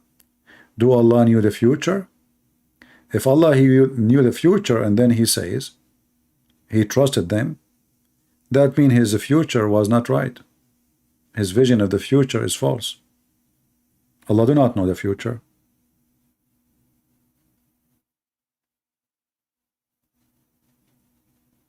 Do we have any Abdul?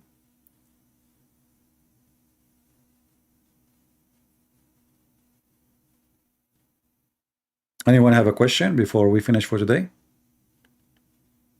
You see, because we have too many production, not too many people are joining. It's okay. You know, I can slow down. I'd like, you know, maybe don't do video tomorrow, but I prefer to do more, even if there is not enough people watching. You know, doing the right thing is always a good thing. And I hope people will learn, people will take notes, and they will learn. He does entrust just means you gave them the responsibility for a test. Somalia. I don't know. This is an answer of somebody who have a mental illness. Let me tell you why.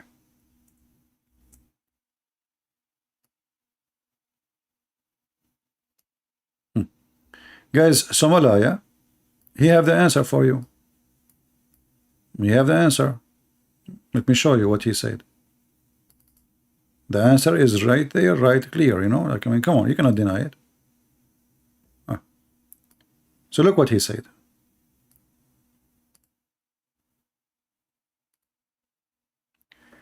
He does entrust just means you gave them the responsibility for a test between two brackets and they failed. But you know that when you use certain word, that word have a meaning. You cannot say it means. It just means. Trust is a trust. There's a billion word in Arabic can be used to describe what you are saying. And you Muslim, you claim that the Quran is a perfect Arabic. So how when the word Allah is using the wrong word if you want to say something else? If Allah he meant what you are saying, he shall not use entrust. And when you say for a test, this is the most stupid test because Allah is risking his book. You see, it is my responsibility as God, not as they are Jews. Jews are people, they are a human. Isn't it the Quran confirm that all human are sinners? How you trust a sinner? You do not need to test. Human beings fail always. Did Allah trust the Muslims in the protection of the Quran? Give me the answer. If Allah trusted the Jews as a test, well, he should give the Quran to be trusted to the Muslims. Look what the Quran says. And this is why the Muslims did not collect the Quran. The Quran says, Inna alayna jam'uhu wa Qur'anahu. It is on us to collect it and recite in it. It's not on you. Chapter 75, verse number 17. It is for us to collect it.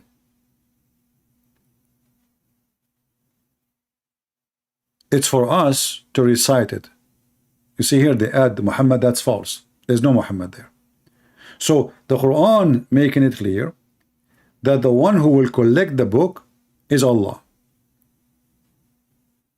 Muslims, who is the one who collected the book?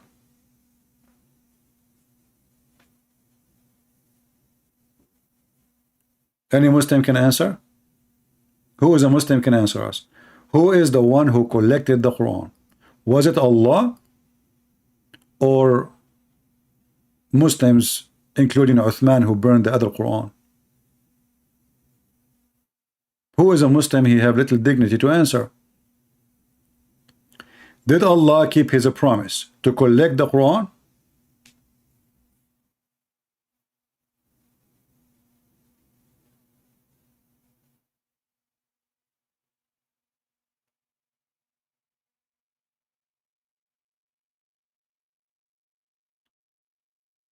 Thom, I just gave you the reference. You are asking for tafsir. Tafsir, they will quote this book.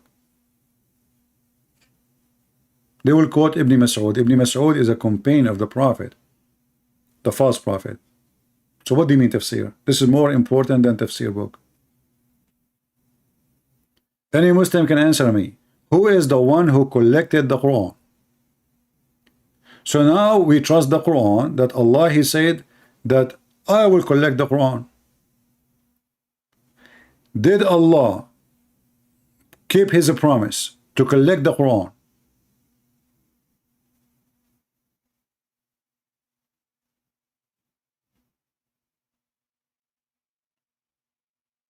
Any Muhammadan?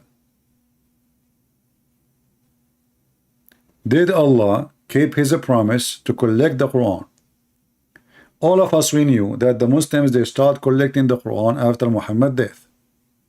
All of us, we knew that Uthman ibn Affan, he burned the Quran. He burned many Quran. And this is the weird.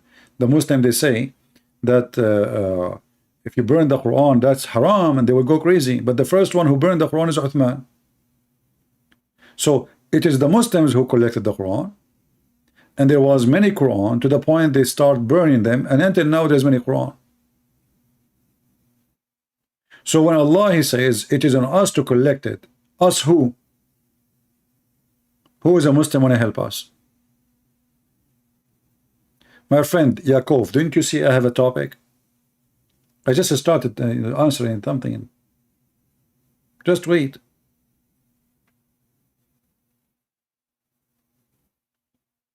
Who is a Muslim can answer? It is on us to collect the Quran. Who is talking and who is us? And did Allah collect the Quran? So do you see how the Quran failed its own promise? How you Muslim, you claim that the Quran is protected, and then the Quran is a promise to be collected by Allah, not by you. Who of you Muslims can tell me where we can find the Quran which is collected by Allah?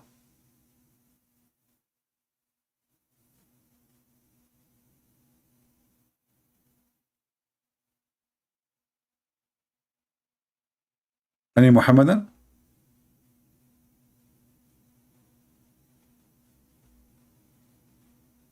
So do you see how Islam created a test, and always Islam failed its own test? So Allah, He entrusted the Jews, and the word trust means trust. It's not a test. And if you say to me it's a test, well, that's mean Allah, He do not know the result of the test, because He used the word entrust. So His trust was false. Same time, if Allah, He knew that the Jews are going to corrupt the book, and yet He entrusted the Jews to protect the book, that means Allah intentionally decided to corrupt His own book. Do you understand? If I know that by giving you this book, and I trust you to protect the book, and I am God who can see tomorrow, I can see the future, and I know that you will corrupt the book, is it that means that I'm a partner of the corruption, and I am the one who allow it, and actually I'm the one who planned for it? So do you see how stupid the whole thing here? If you ask the Muslims, can the corruption of the Quran or the Torah or the Gospel can happen without permission of Allah? What the Muslim they will say? They will say everything is by permission of Allah.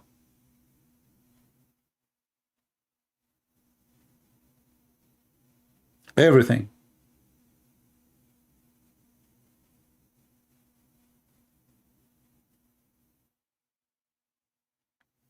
Therefore, if there is any corruption happen, it was Allah Who did it?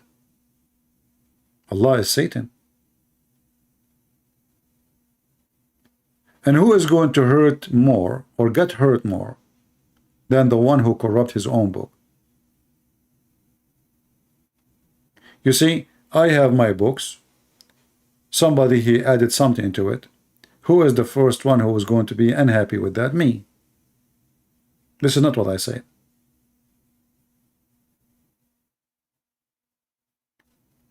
And if I give a book and I convince people that this is a book of God, and then I allow people to play with my book, and I am God, now I am misleading generations by allowing it to happen. Why?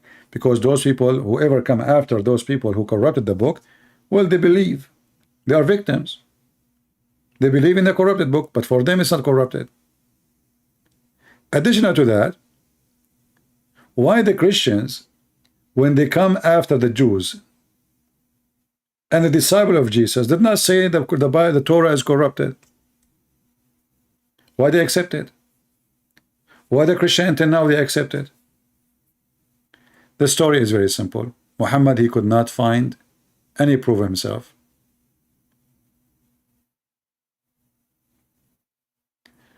Hamoud saying, why it does matter to you?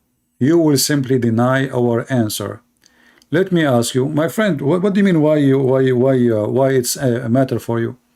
You Muslims keep saying that the book of Allah, the Torah, is corrupted. The book of Allah is the Injil, is corrupted. I had to take an opportunity and to laugh at the Quran and the founder of the Quran. Because if Allah, he sent a book, and then Allah, he trusted the Jews to protect the book, and then Allah, he decided not to protect the book, and then you, because of your foolishness, to come to me speaking about my book, when the whole Quran keeps saying this is the book of Allah. So we should laugh at who? We should laugh at Allah. Look what you say. You will simply deny our answer. Who, you know, I'm not waiting for your answer. We are laughing. Can you answer anyway? Allah trusted the Jews. Can you answer? You cannot. Let me ask you, why, if Jesus is God, his apostle turned him? He failed as a teacher. He failed as God in your book. This is the most stupid answer. I'm just showing you now. Here we go. Your God, Allah, he entrusted the Jews. They failed him. Jesus trusted nobody. Jesus even told the one who will deny him, you will deny me. He told the one, you will betray me, you will betray me.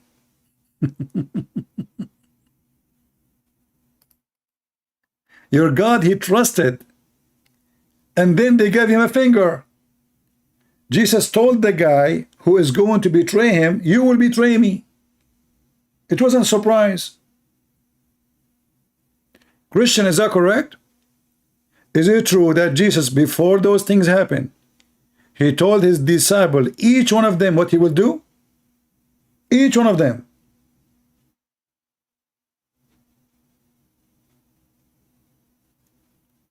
So when we laugh, we are laughing at a religion. There's a God, he sent a book, and then he don't want to protect his book. What's wrong with this God? So when you Muslim, you say the Bible is corrupted, we have to laugh, because this is supposed to be the book of Allah. Your God is mentally ill. He sent the book and he decided to let the book go. Why? And not only that, if the Torah was corrupted, how many years Allah, he waited to send somebody to tell us? Was your God Allah taking a nap? The Christian, the Muslim, they say that the one who corrupted the Bible is Paul. Wonderful. So Allah, he waited 600 years. And then even when Muhammad, he said, not a single time he mentioned Paul. Actually, the opposite. If you go to chapter 36, it says that there's 3 messengers that went to the city of Antioch, and those are the messengers of Jesus.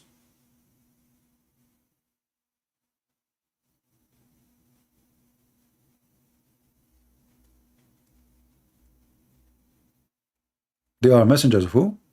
Of Jesus.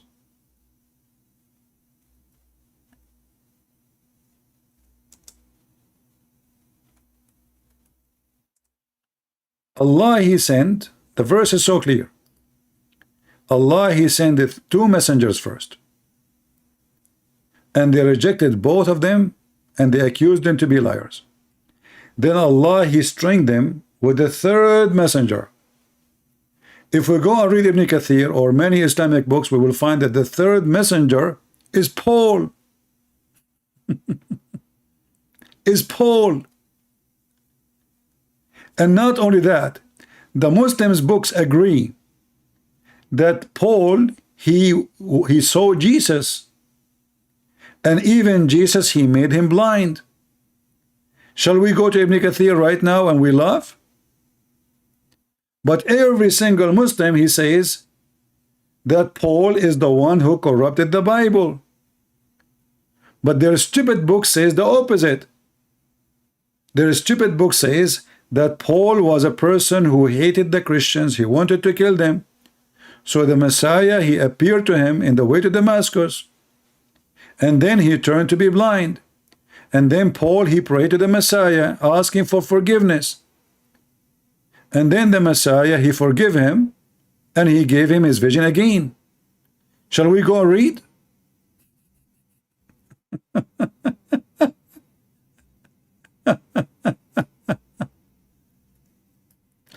Let us go to the English version of Ibn Kathir, which is not the same as the Arabic one. Chapter 36, verse number 14. And the Muslim, they will say, CP, this is the hadith, the narration of the story is da'if. The Mimi Hijab, it's fabricated. You remember Mimi Hijab when he spoke to me? He started reading this one, I was reading a different book. I said, you eat it. I'm quoting a different book now.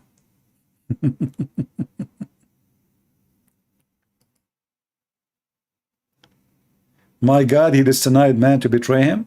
You have to prove it. It's your God who denied man to betray him. Isn't it you Muslims? You believe that everything in Islam is destiny? Look, just to show you how stupid this cult is. A Muslim is complaining about destiny. Now you deserve to be banned. Don't come here again. I have no time for kids. Isn't it you, stupid Abdul, believe that everything is destiny of Allah? Your bad deed and your good deed is a destiny. Isn't it you, Muslims? You believe that Adam, when he commits sin, it was written in the book of Allah. He destined his fate 40 years before he created him. There's no destiny in the Bible. The only destiny in the Bible is there's heaven and hell. You can't choose third option, if we can call it destiny. But as long as there's a choice between two, it's not destiny. That's why Jesus says, not everyone says to me, Lord, Lord, will enter the kingdom of my Father, but the one who do his will. So if you choose to do your own will, you're free, but you will go to hell, like your prophet. So now let us go to Ibn Kathir and see what Ibn Kathir says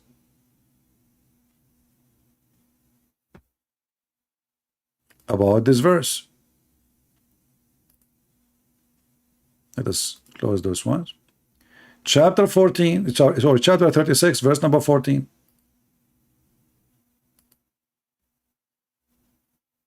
Every stupid idiot in the internet, he keep attacking Paul from the Muslims. Then we go to their book, we will find that Paul is a messenger of Allah. And not only he is a messenger of Allah, he is the strongest between them. And he was sent to the city of Antioch. Let us read together.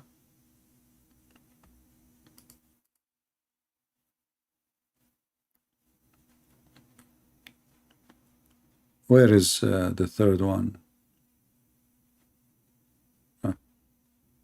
Read with me carefully.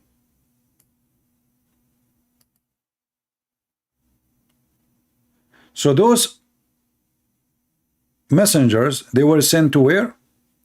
To the city, to the people of Antioch. Is that making ringing a bell for you? And they were the messengers of the Messiah.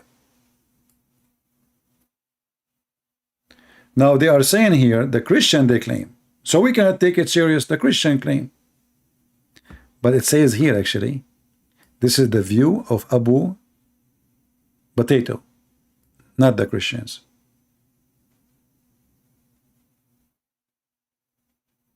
So he agree. This was his view.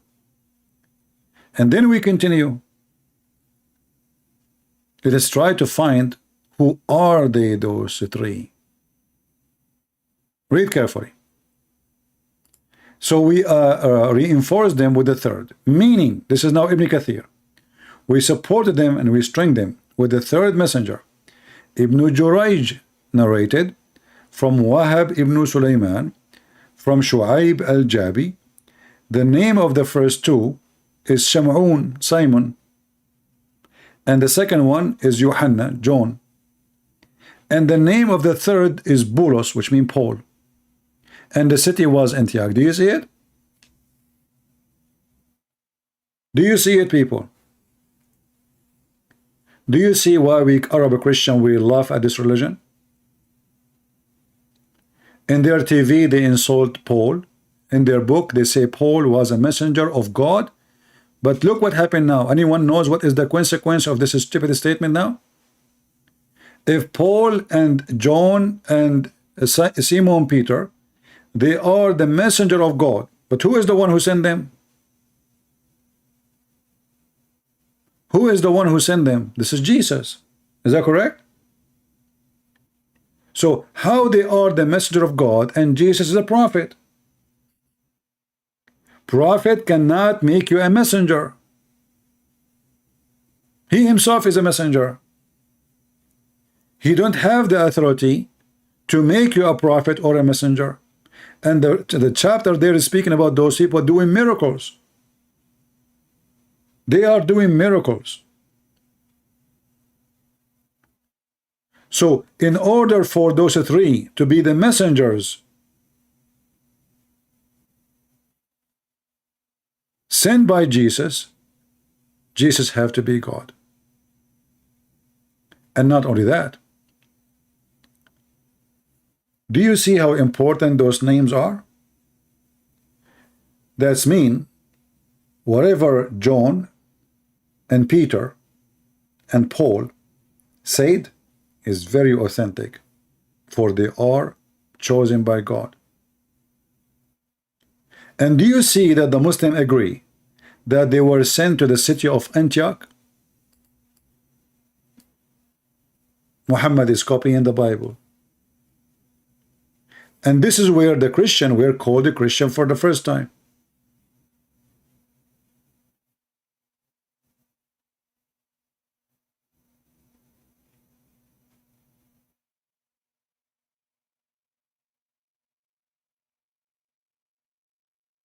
Well, the Muslim, when they say that preserve, it's mean word by word. But as you see, this is a lie. Even the Quran itself saying it clearly that the Quran is not preserved. The Quran itself saying that. How is that? Here we go. Read and laugh. Chapter 2, verse 106 says that Allah make the Muslim forget the Quran. And Allah will make the Muslim forget the Quran so he can send a better Quran or similar Quran. And this is why this happened, because Muhammad, he cannot remember to recite the verses twice correctly. So in order to give himself excuse, he said, don't worry. If Allah, look at the first translation, if we supersede any verses, why Allah want to supersede any verses? Or cause it to be forgotten. Why Allah want to cause the Quran to be forgotten? I mean, have you ever heard of somebody, he sent a book and he caused you to forget his book? Imagine Jesus, he says something today in the morning, and at night he says to you, forget it.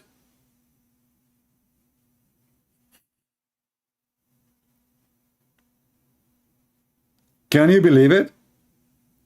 And not only that, he asks you to forget it, and he says to you, I'm going to make something similar for you. Have you ever heard of a stupid thing like this? So you have a house from 3 bedroom.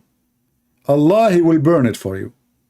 And Allah will say to you, I will build something similar. So why you destroy the first house if the second house would be the same? And there's more garbage in this verse. This verse, by the way, is a priceless. And for very one word is a priceless. Do you see the word better? Do you see it? How in the world that there is a God, he can write better book than his book?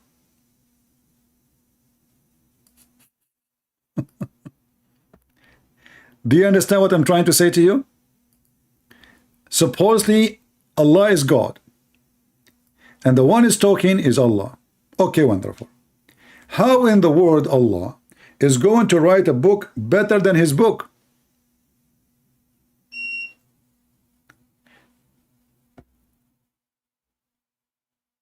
Anyone can explain?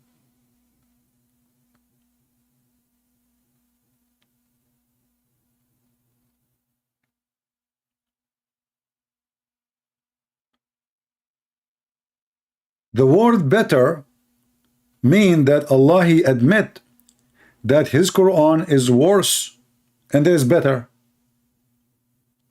And then you ask yourself, was Allah in the state of non-perfection when he wrote the first book? Do you understand what I'm saying? This is a chapter 2 verse 106. If there is better, Allah is the one who's talking. This is the, and you see, this is why when the Muslims say the Quran is preserved, I like that, because then we can laugh more. The Muslim, they cannot say this is wrong, somebody added. No, it's preserved. I love it. But this is alone to prove to me that this is cannot be from God. Can Allah speak better than Allah? Can Allah write better than Allah?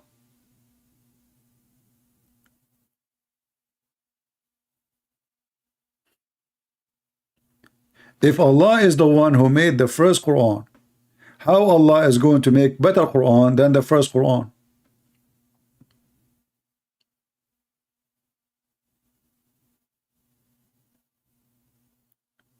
This is why we say Islam is laughable. This cannot be God speaking. This is stupid. You know, this is a guy saying stupid things. You see, I can say to you, I will write a better book than my previous book, which means I will give it more effort, I will study harder, I will research more, try to give more reference. It can happen because a human being can improve himself, and you know, he gets smarter, or more education, or more skills in writing. But we are talking about the perfect God. So if this is the scenario that Allah is going to write a book better than the previous book, that means Allah was not perfect when he wrote his first book. And he is not going to write a perfect book tomorrow too. Why? Because it is just better. Not the best. Better is a word you use to elevate one upon the other one. Is that correct? That means the first Quran was not equal to the better Quran. Then how in the world Allah he wrote a Quran which is not good?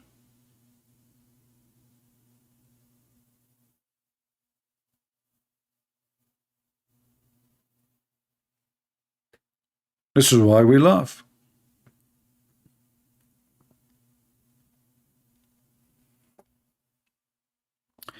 Can you show proof for only one God? Why only one? Big Shama, my friend, I don't care really if the God is 1 or 2 or 5 or 7. That is not really will make any difference. Show you a proof about what? If there is somebody believe in 7 gods, 10 gods, 20 gods, and they all exist, then he's right and you are wrong. So when people like, you know, Muslims, they focus too much about the number, like one God, we believe in one God, and he think when he says such a word, like he is a supreme, he is strong in the position.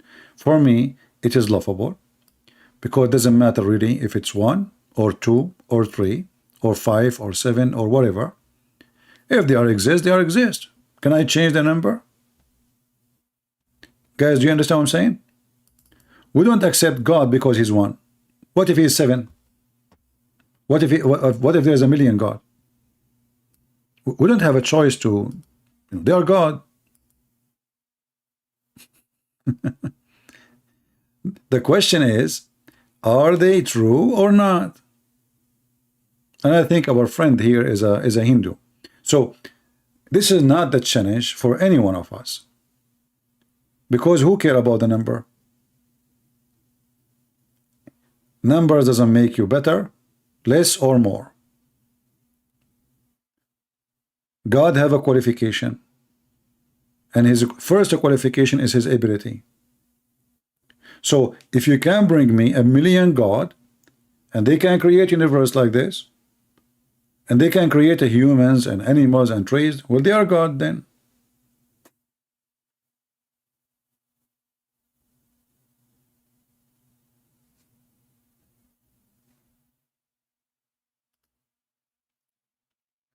So the challenge a human being he face is not about the numbers of God. Like you as a Hindu, as I heard Sadhguru, he said that Hindus, they believe they have a 35 million God. 35 million. The number for me is weird. And like why they stop with number 35. But you can say the same, why you stop number 1. But it's not really the number. What will make the God of Hinduism is false. It is the belief itself. Like you have a temple for rats, you have things doesn't make sense, like in reincarnation, the good person, if you are a bad person, you will come as a bad animal. There's a bad animal and good animal. Animal is an animal. And then we find that there is Hindus, they worship gods who they are rats. A god become a rat. I thought if you have a good karma, you will turn to be a better creature. So how God become a rat? So when we reject Hinduism, we don't reject it because of the 35 million God, but we reject it because nothing makes sense there. The vegetarian, the vegetation, and etc. Like, do you know that even plants are not vegetarian? Do you know that? Even plants, they eat beef. If you don't believe me, get some meat and bury it under your tomato, and you will see how the tomato will go crazy. How the plant will flourish. So Hinduism is a philosophy. It's not really anything except philosophy, and philosophy with no logic.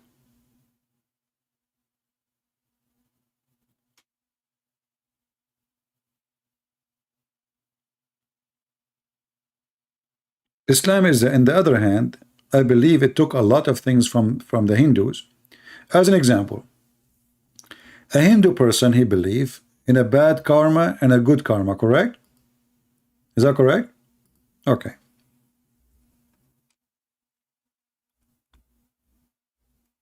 If a person he is he have a bad karma in life, karma mean action.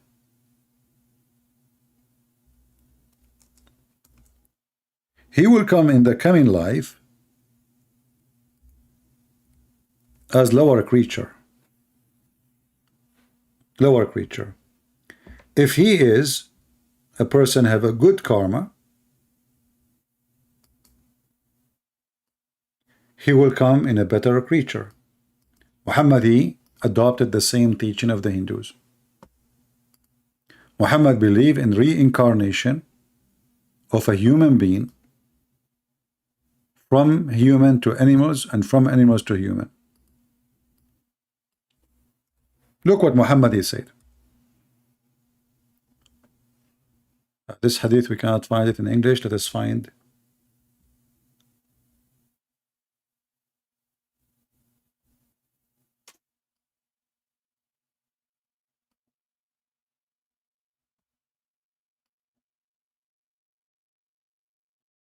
Let's try to find it in different form. According to Muhammad, let's see. Here we go. According to Muhammad, a person who is a martyr for Allah, he will come back in the heaven. He will live again in the heaven, and he will his soul will be given the body of a green bird, and those green birds will be living, hanging themselves in the chandelier, and this chandelier is hanged on the throne of Allah.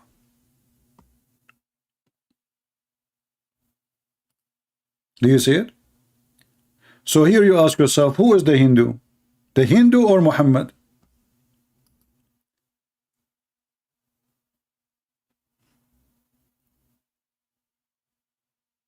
Do you see it? Those who they are killed, they are murdered for the sake of Allah. Allah, He will put their spirit in a corpse of a green bird. What they call those green birds in India? Parrot? Oh, this is Hinduism. People, isn't this is Hinduism? And now supposedly Allah is spoiling them, and He made them a green bird. But look what happened. How this guy, he promised them 1,000 times that you will have and you will F millions of women. How he is a bird and there is women waiting for him. Do you see the stupidity? How you promise them that there is a lot of women waiting for you to sleep with them, and then you go to heaven, you find yourself a green bird. How you will sleep with those women? You will use your beak? Kukuruku? So to our friends here who is the Hindu, I say to you, Muhammad obviously is copying from your belief many things, and the proof is right in front of our face. This person, he have a very good action. He died for the sake of Allah. He was getting some Christians, some Jews, and now Allah is going to reward him. Time for the payment. How Allah will reward the Muslim guy who died for his sake? Allah will make him a green bird. Happy ending.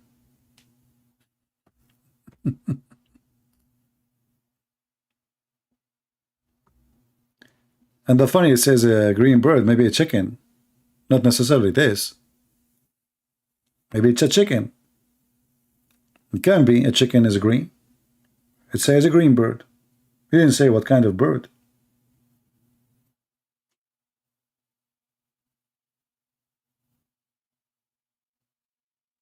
And what this guy will be hanging under the throne of Allah, he will say takbir, takbir, takbir, hummus, shish kebab, sallallahu alayhi wa sallam.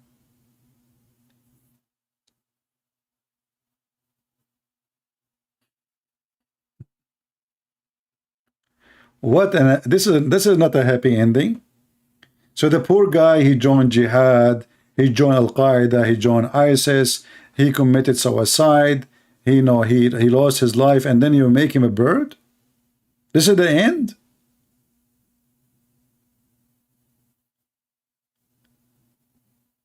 And your wife a guy from Hamas, he died fighting the Jews. He is going to be a bird? So his wife on earth, she is saying, man, my husband now is a green bird. Can you talk to me, honey? Hello, honey. Hey, honey, talk to me. Hello, honey.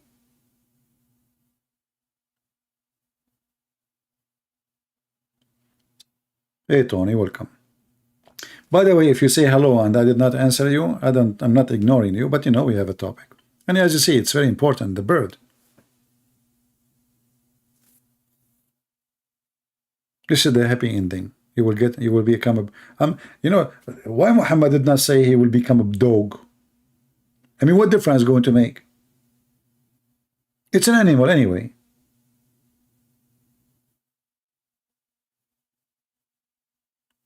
And supposedly now the Muslim says, Alhamdulillah, I will be a green bird. What about stay as a human? Which one is better?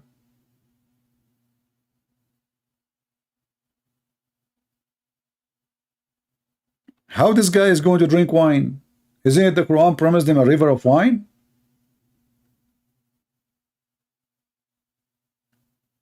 A green bird drinking wine in a cup.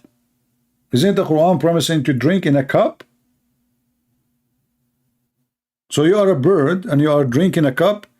Isn't it the Quran promise you that you will wear a green silk made in Persia? So now you are a bird and you are wearing green silk? That is messed up. I mean, when Muhammad he made up a lie, his lies hit the sky. They are so high. Hashish, hummus, falafel, I mean, you name it. You don't know what this guy is eating when he say things. And look, Muhammad he insists that they will be hanging on a chandelier. That's deep. Not in a branch. Not. I mean, put him in at least in the wood. Let him have fun. You want to put him now. You made him a bird, and you made him under the arsh of Allah in the chandelier. What about you let the guy go have fun in the heaven? So now for eternity, you are hanged under the arsh of Allah, and Allah is farting on you.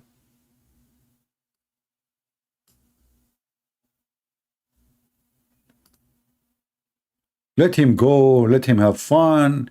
Now he is a bird. Maybe he will find a spouse, a bird like him, female bird. You know, they are like flirting now. Like, do you like me? Do you? Do you? Do you love me? Do you? Do you? Do you hate me?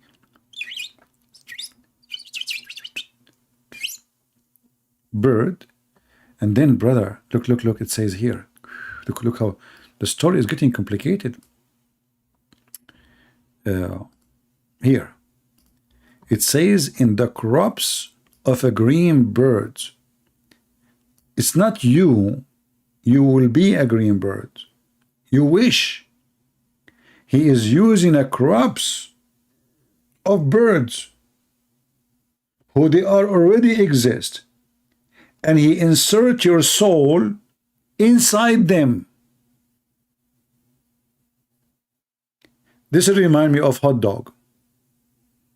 I told this story before. You know, first time I came to the state, I went to a church, and the guy in the church, very nice people, you know, very friendly. One guy in the church, he wanted to take me around to show me the town. So he said, do you like to eat? It was like noontime almost. I said, yeah, sure, you know, I was hungry. He said, let us eat hot dogs.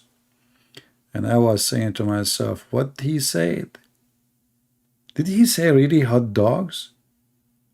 And I was looking at him, I mean, do this guy really eat dogs?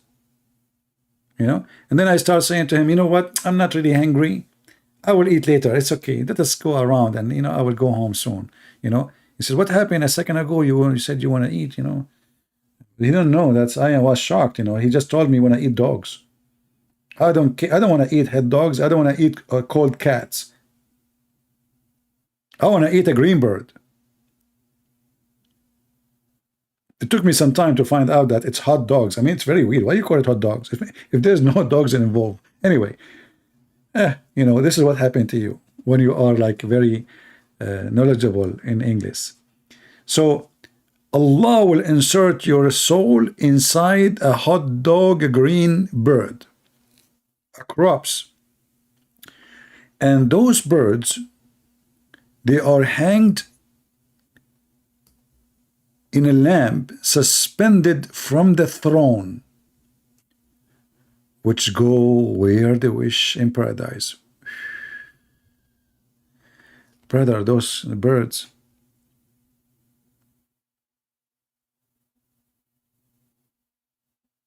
they do not need to fly. the chandelier will fly. I mean, what a lazy bird. So you spend your life as a bird, going around in paradise full of Abdul having sex, and you are the only one who is just watching. And the excuse is that Allah now He favor you and He made you a green bird. Somebody give this one to Sadhguru. You know Sadhguru in India? He will love it. He will make a story of it, and he will make himself look smart, you know, because this Sadhguru, he bring a bunch of idiot, and he said, sit down on your ass, relax, close your eyes. Now let the bad energy come out. The bad energy, and by the way, don't forget the donation too, come out. And we have an envelope, you can put the money there. Let the bad energy, and let one of the girls come and take the donation, okay? And let the bad energy come out. And please don't close your eyes when the donation collection is coming, you know, open your eyes to give the money. And relax. And now I want all of you to raise your bum, because this is how you can relax. And now let the bad energy come from your bum. All the negative energy, keep only the positive energy. And don't forget the donation, by the way. And now, and then the guy, he keep talking about accepting each other, being nice to each other, refusing the bad energy. If somebody didn't agree with you, don't get angry. Learn the acceptance. Learn how to suppress the bad energy. I made a video about him 15 minutes after he went to YouTube and he reported me. It turned to be that all the bad energy in the world is in his ass. I mean, at least wait for 20 minutes. 15 minutes. They went to the channel of Sadhguru. They told them that this guy, he made a video against him. He went to YouTube and he reported my video. And he is the guy who spent his day talking about accepting each other. If somebody disagree with you, why you get angry? Because you have an echo inside you. Because you don't want to accept that you can be wrong. Why you get angry? Try to accept even if he is wrong. Because it's possible that he's right. Don't worship the inner inside you. Bad energy is our problem.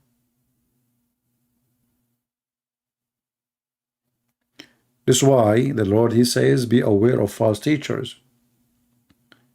From their fruits you shall know them. Correct?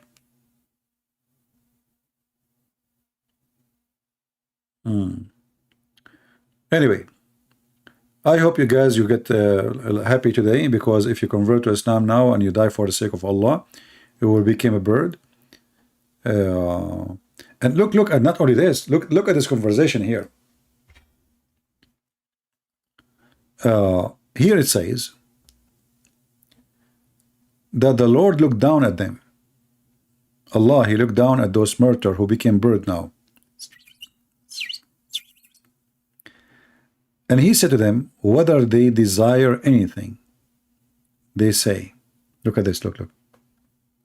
They reply, what they could wish when they can go anywhere they like in paradise. If. It looked like only those birds can go, the rest are not. And then he does that with them 3 times. Allah, he repeat the same question 3 times. Look, this is Sadhguru. Sadhguru, he say, what do you like me to do for you? You say, well, what more we want than going everywhere in the paradise? Sadhguru, he is not convinced with the answer. He asks you the same question again. What do you like me to do to you? You say to him again, what more we like to do more than we can go anywhere we like in paradise. He is not convinced. And always, all the questions and answers in Islam have to repeat it 3 times. And remember, Islam is against Trinity. But why Allah he have to ask the question 3 times? Allah knows best. So Allah, the 3rd time he asked them the same question. And then when they see that they will not be left alone, like what the heck? Sadhguru is losing his patient. Allah became annoying. Allah keep asking the same question. It's like a radio station. Do you know the Middle Eastern women who bought a CD to make a cake? You know this story? This is a true story, by the way. Sahih Bukhari. She brought a CD teaching her how to make a cake. And then she put it in the stereo, you know, and the CD is playing. It says break an egg. Break an egg. Break an egg. She broke 30 eggs. The CD is still saying break an egg. Break an egg. Break an egg. She called the husband, hurry up, send me more eggs. I will lose counting. He sent her like 2, you know, tray of eggs. Break an egg. Break an egg. Break an egg. Anyway, the end of the story, the CD was stuck and the egg was broken. Allah is a CD who is stuck. Break an egg. Break an egg. Break an egg. And those guys who they are birds in paradise now, they notice that this God is annoying. He will not leave them alone. So when they see that they will not be left alone without asking something, look at this. What kind of heaven this heaven is? This reminds me when I was in the Philippines. I went to a beach. There's nobody there. Literally nobody. I wake up in the morning before people go, you know, and there was a guy. He stood behind me and he started screaming, Balut, Balut, Balut. What the heck? I look at him and hey, buddy, if Balut is here, he would answer a long time ago.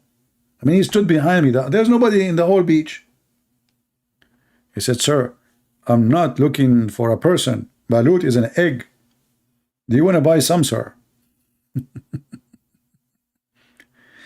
And this is Allah, Mr. Balut. He keep asking them the same question. And they are now supposedly in heaven. And the beach is empty. And he chased them. He keep asking, no.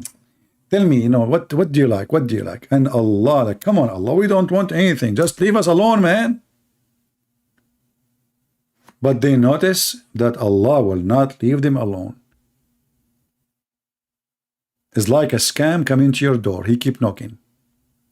And then they tell their Lord that they wish him to return their spirit to their body so they will maybe be killed in his path once again. Look at this wish.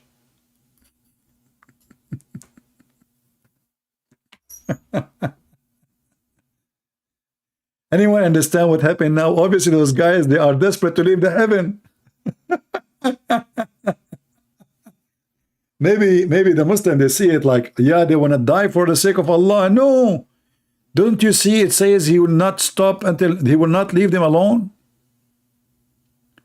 So those Abdul, they are asking Allah, for the sake of Allah, can you give us our body back and throw us in earth again? We don't want your heaven, you idiot. We are willing to die again. Just give us our body and leave us alone.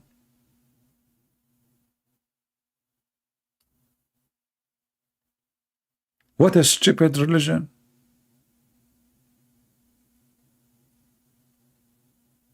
Like already you died once, and now you are in heaven, and now you are desperate to leave the heaven. You want, just give me my body. It's okay. You know, I don't want anything from you.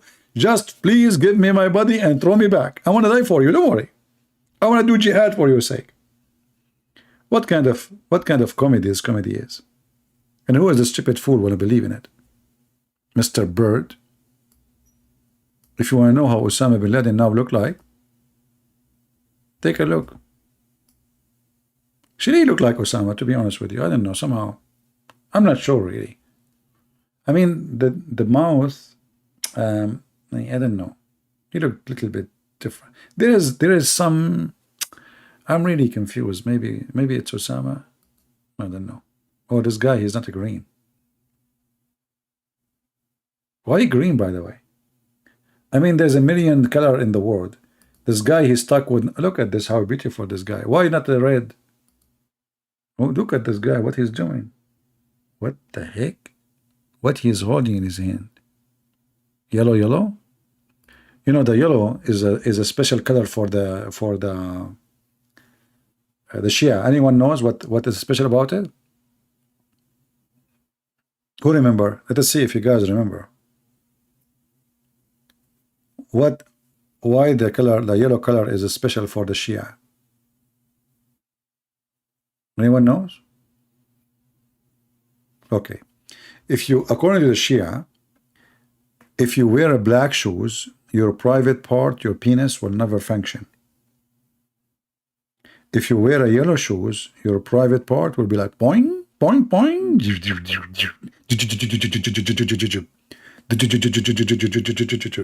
This is why the Shia, they are, like if you go to Baghdad, you will not find anyone buying black shoes unless he's an ignorant. They are the cheapest. But in the same time, who in the world want to wear yellow shoes?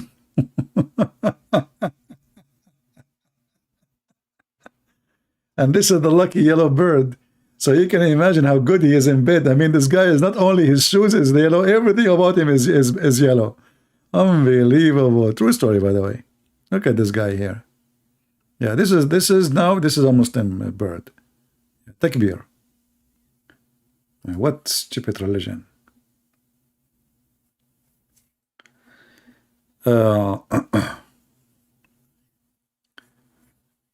Yeah, black shoes, they will make you weak in bed, you know.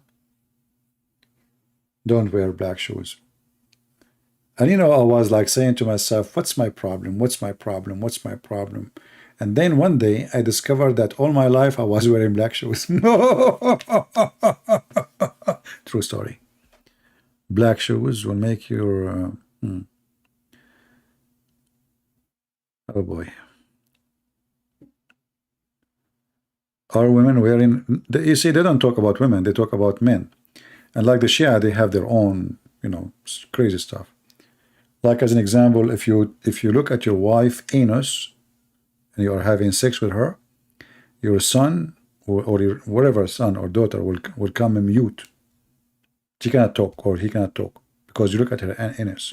You cannot look at her anus. Haram! Haram! Okay?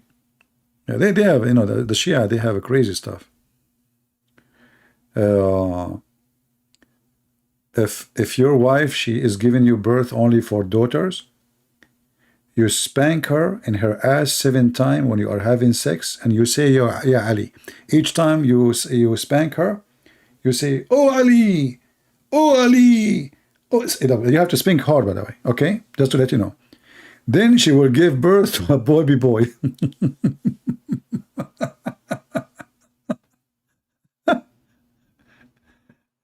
But you remember Muhammad, he said that the one have orgasm first, the baby will be like resemble the. So just according to Muhammad, the Sunni, if you have orgasm first, the baby will be a boy like you if you're a man, or will be a girl like you if you are a female. Just have orgasm first. Yeah, but this is like the spanking is a good one, you know, like your wife. Don't practice it tonight with your wife, okay? Otherwise, you will have boys for the coming 10 children you will have, they will be all boys. Spanking method. Unbelievable. Crazy, you know, crazy religion. Yeah, actually, like the Shia, they have way more stupid stories than the Sunni.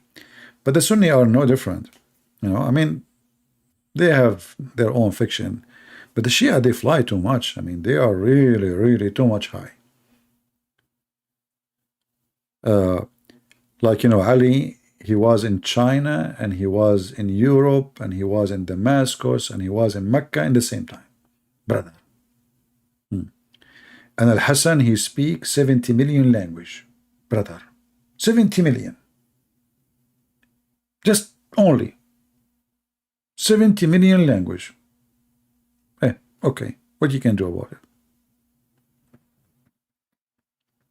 If I want to make just a special program about the Shia, you will die laughing.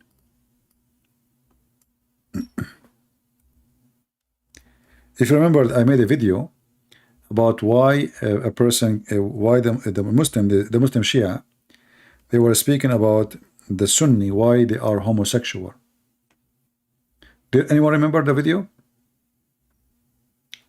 He said that if he is a Shia, Allah will protect his anus from shaitan. But if he is a Sunni, the baby, when he is born, shaitan, he put his finger in his anus. And that will make him, which means will make every Muslim Sunni a homosexual. This is the the logic and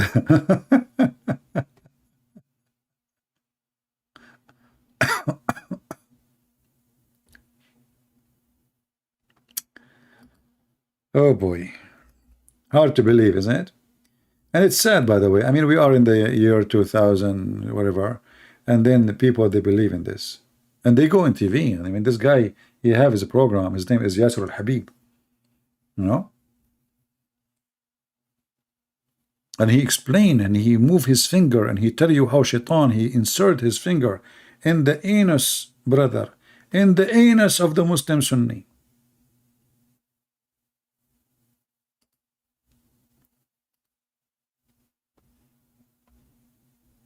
Thank God I am not a Sunni. And you know, like one of the questions somebody asked me before, he said, what if somebody later he converted to be a Shia? He's already now, shaitan, he put his finger in his anus. Can that be fixed? You know, what if somebody one day, after, let's say, he become adult or something, he become a Shia? And then the sheikh is saying that when you are a child, shaitan, he insert his finger in your anus, and thus you will become a homosexual. Okay, what if this guy, when he grow up, he become a Sunni? Is Allah going to reverse what happened all this time? Oh boy.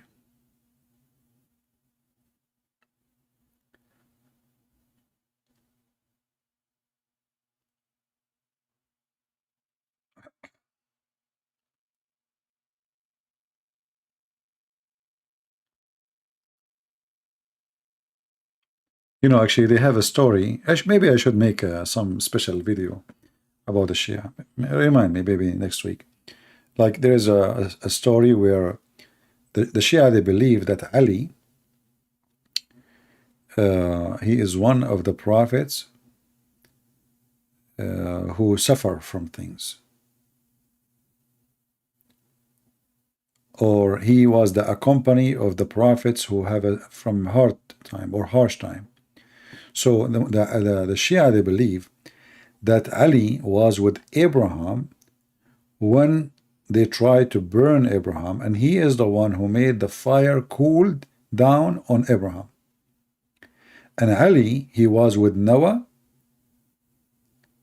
in his ship in the flood time, and actually he is the one who saved his ship from drowning. Like, look like there is a hole, you know, in the ship, and Ali is the one who blocked it. And Ali was with Isa, and he was with Musa. So when Musa, he crossed the sea, Ali was with him too. So you know, you will find the Shia, they have millions of stories beyond imagination. He's a time traveler. He is Muhammad is a time traveler too.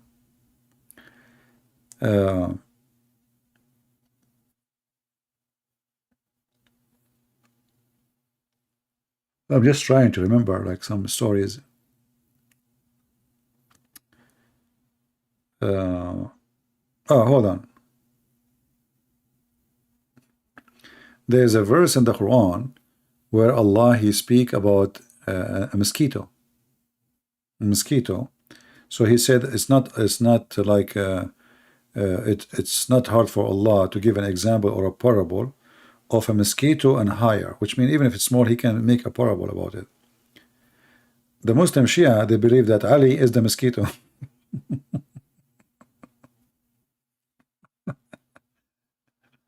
And what is above it is the messenger of Allah. So Ali was a mosquito carrying the Prophet of Allah before they become human.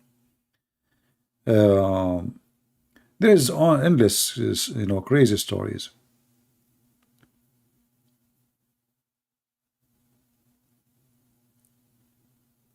Oh boy. There's a story about Noah. I'm trying to remember what the story was saying. I need to search for it because I forgot really.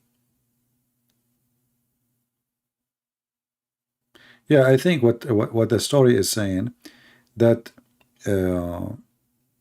Ali, he was with Noah in his ship, and then Noah, he come to Ali, and he put his hand over his, like he asked Ali to open his hand, and then he wiped his hand over the Noah, he wiped his hand over the hand of Ali, and then he says, from the seed of this donkey, a donkey will come, and he will be rode by the master of the prophets and the seed of the prophet.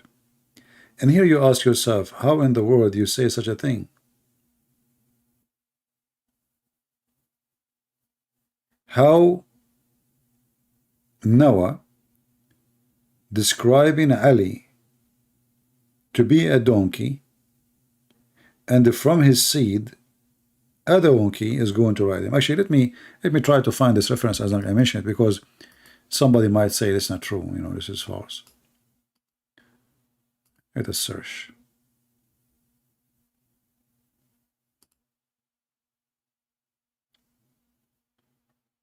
Okay, let's see. There we go, we found it. And I will give you the link, so in case they say this is not true.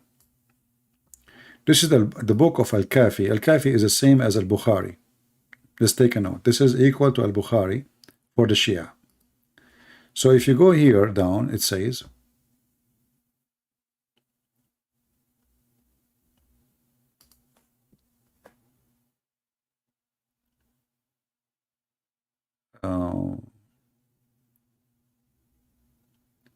it says here, from his father, from his grandfather, he mentioned that Ali, speaking about Ali, that he was with Ali, he was with Noah in the ship, and then Noah, he walked to him and he wiped his, what they call the hand, like the upper side of the, like when you open your hand, in the word in English. Anyway, go will translate it.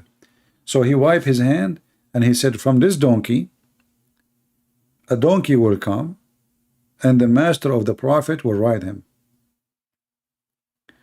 And if you go here a little bit before it, it says, that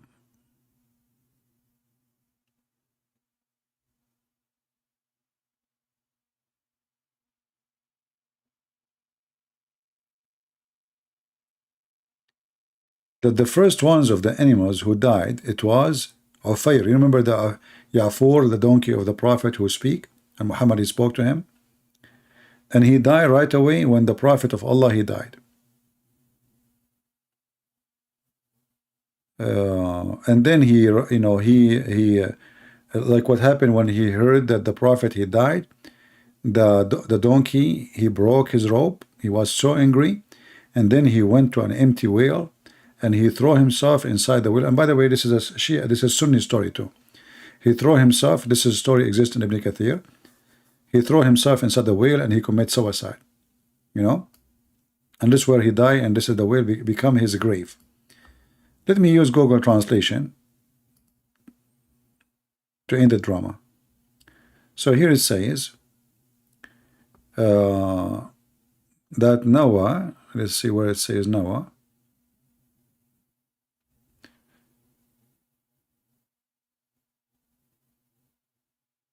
Yeah, here speaking about the donkey, how the donkey commits suicide. His name is Afir. Here they call him Afir. The Muslim Sunni, they call him Ya'fur. So this donkey, he throw himself in the well of dry water. There's no water in it. He commits suicide when he heard the news that Muhammad, he died. And here the story is, the translation is coming wrong. So Noah, he came to Ali and he said, from this donkey, from his seed, a donkey will come and will ride him, the master of all the prophets. You see, out of his lions, of this donkey, come a donkey that the master of the prophets and their seed rides. All right. And then he says, praise to Allah who made me that donkey.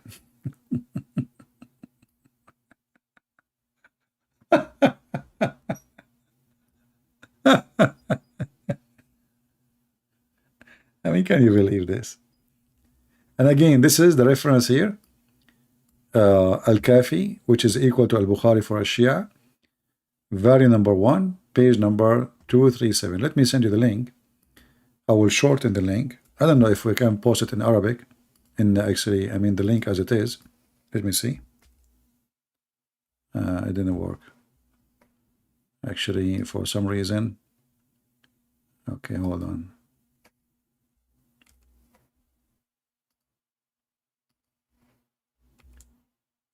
Oh, it doesn't go. It says very long because there's Arabic font. Let's see, link, shorten, link.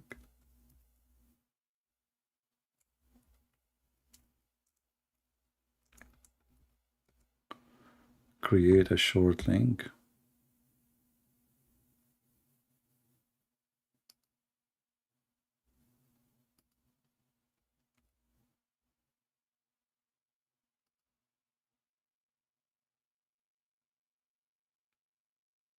Okay, now we post it for you. And let me know if it works.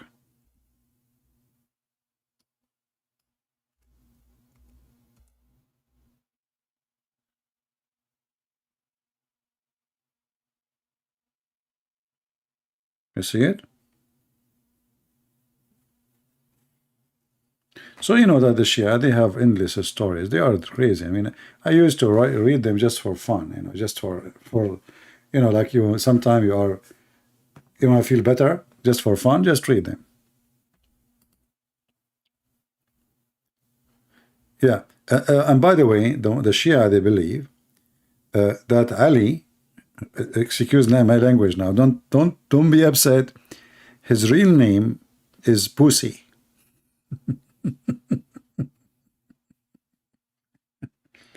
And his name is in the Injil is Elijah. Elijah is Ali. In the Torah is Bariah.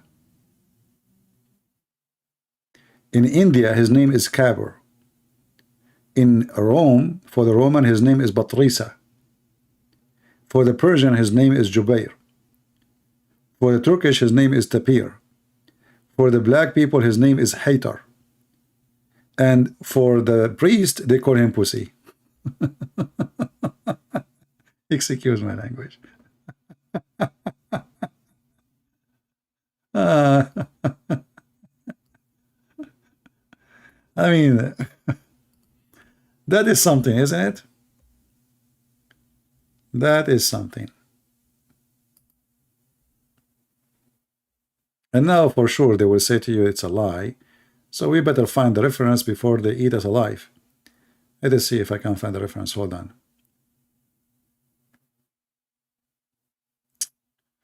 Where are we going to find this now? Here we go. Okay, let us close this one. And we take this one.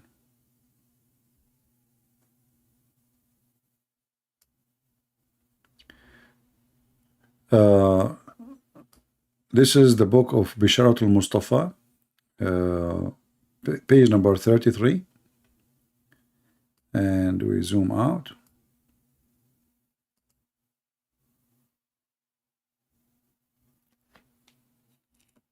This is the part.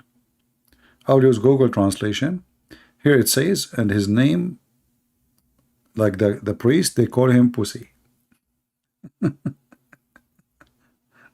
let's translate. Shall we? I mean, look how many names he have. So my name in the Bible is Elijah. Ali is Elijah. Take a note, please. Okay? So he's Elijah in the Bible. In the Torah, his name is Bariah. In the Zabur, his name is Ari. In India, his name is Kabir for the Hindus. For the Roman, they call him Batrisa. Among the Persian, they call him Jubair. Among the Turk, they call him Taybar. And among the Zinj, they call him Haytar. And among the priest, they call him Busi.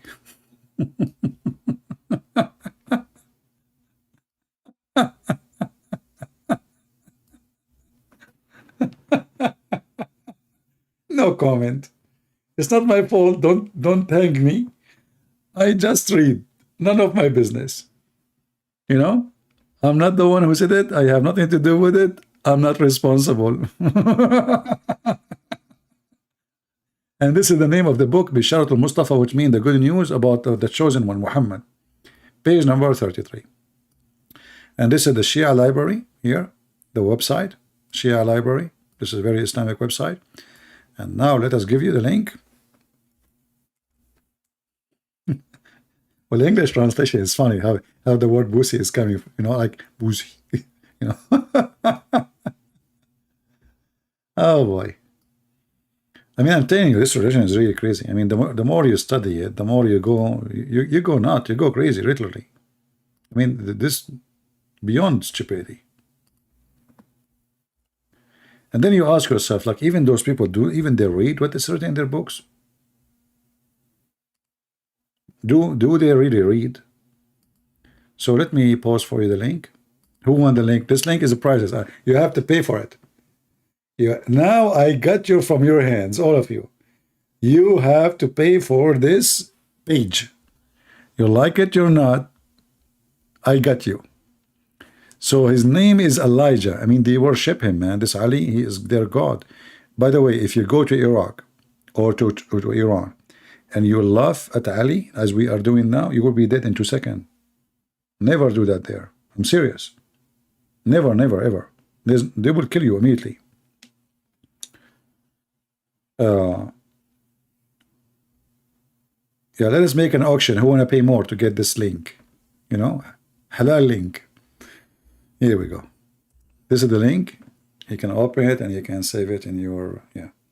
So the priest, and the funny is, the one who called him the what word is the priest. Look like the priest, they choose the correct word for him. And then among the Abyssinians, Batrik, look, this guy, he have multi names. Man. How many people watch your debate live when you debate Sheikh Othman? This guy would never dare to debate me. How he would debate me? He's a coward, he's potato.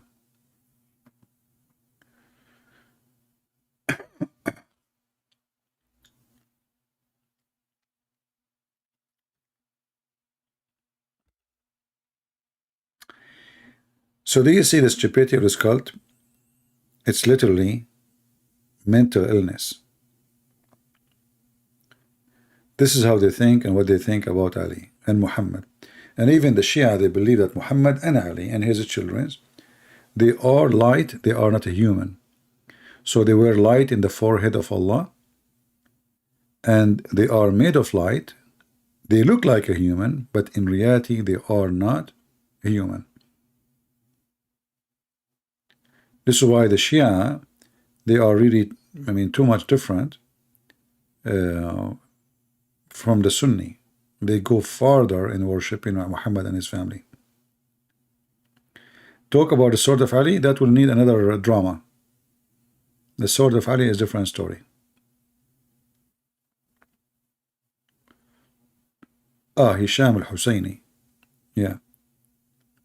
Well, you know, like right away when you debate those potatoes, they start accusing you. You are a Zionist. You are, you know, the potato. I mean, if you speak Arabic, just watch and die laughing. I think there is one of you. He made a subtitle for it. I forgot who. You can watch it with subtitle if you don't speak Arabic.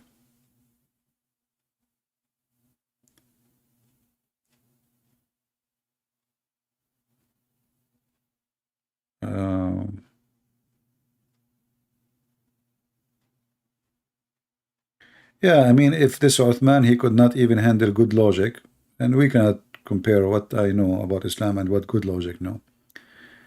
How he can handle me. That's why they are intimidated. They will not dare even to speak to me. They knew. But even a kid, he was able to make him hummus. Let me see if I can find the reference about the yellow shoes. Who want to see the yellow shoes? And the black shoes. Let us see.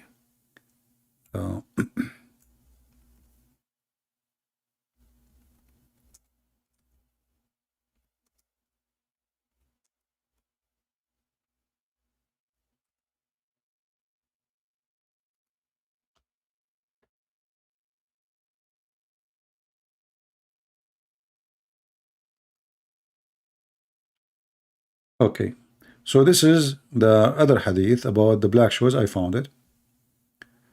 Let me wait for you there. So this is the book. It's called Wasa'il al-Shia, volume number 5, page number 67. Hadith number 38, or story, issue number 38.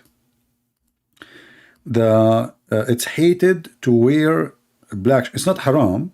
It is not likable. It's not right to wear a black shoe. Why? It says here, from, you know, all the way to Ali. It says, he said to him, he looked at one of his companion, and he saw him wearing a black shoe. So he said to him, what's up with you and with this black shoe? Don't you know that a black shoe will make you lose your vision and will make your penis loose? And it's more expensive than other shoes? And nobody, he wear it and he thought of himself highly. All right? And this is the same hadith here, you know. So, according to the story here, if you wear a black shoe, you will lose your vision and you will lose your penis. Let us use Google translation, shall we? Guys, you like it, don't you? When I'm going to go? Today, I said to myself, I'm going to make a short video. I think I need to buy an alarm and put it here in front of me, like 45 minutes and done. So this is the reference, Wasa'il al-Shia, part number 5, volume number 5, page number 67. And here it says, when he was walking with his companion, he said to him, he saw him, he looked at him, and his companion was wearing black shoes. So he said to him, what's up with you and this black shoe? The translation is not too much accurate. He said to him, don't you know that it harm the eyesight and relax the penis?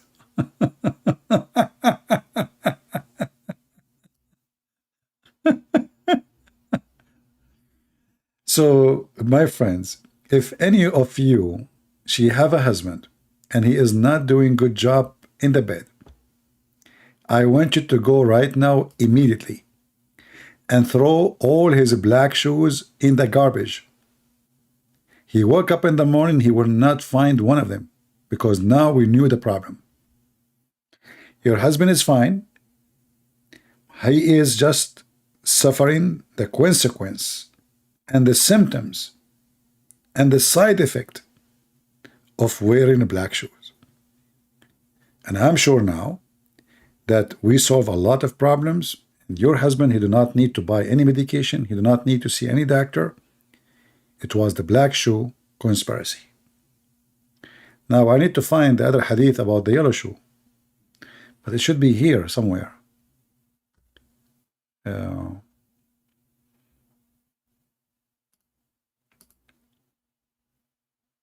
Where is the yellow shoe?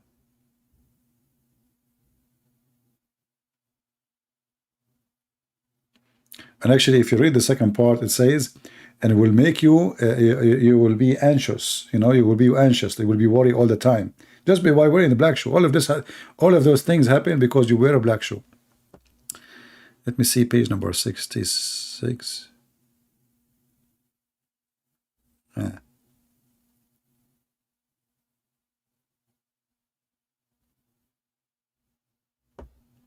Go to 68.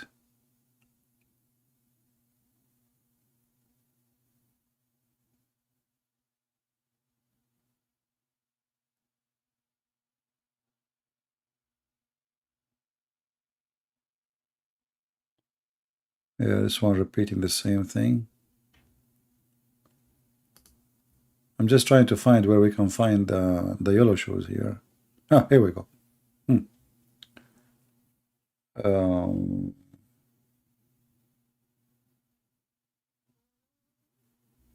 But here is not talking much about 6 with the yellow shoes. Let us see maybe the page after.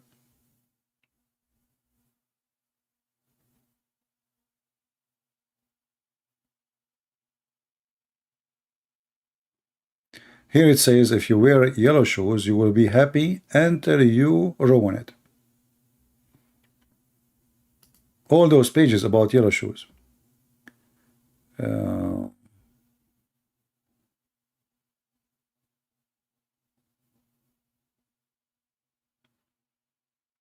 If you wear like a light shoes, that will prevent you from having, I don't know what the name of the virus.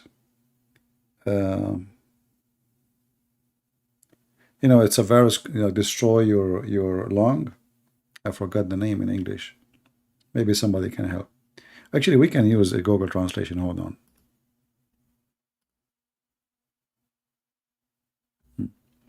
So if you wear light shoe,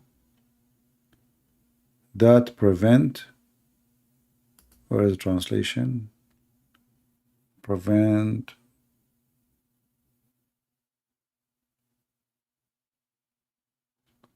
from tuberculosis.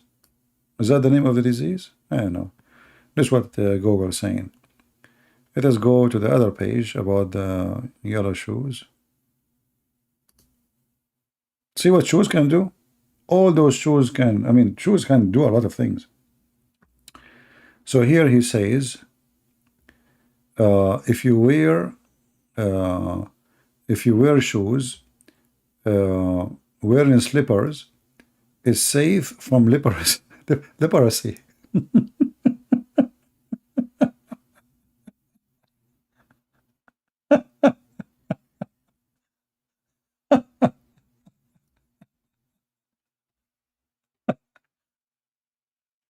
You know what? I'm going to open a clinic just to teach you guys about health advice.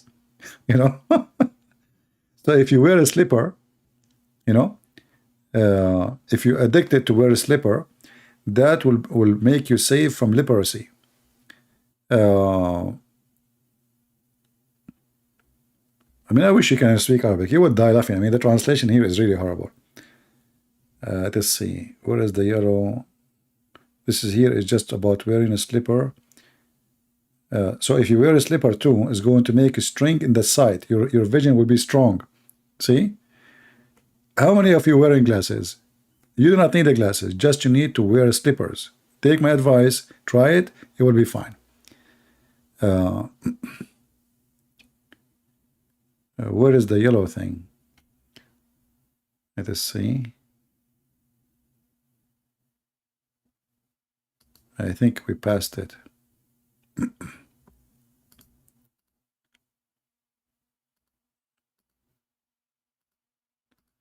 We have to go to the Arabic page. And let us see if we go to page number 75.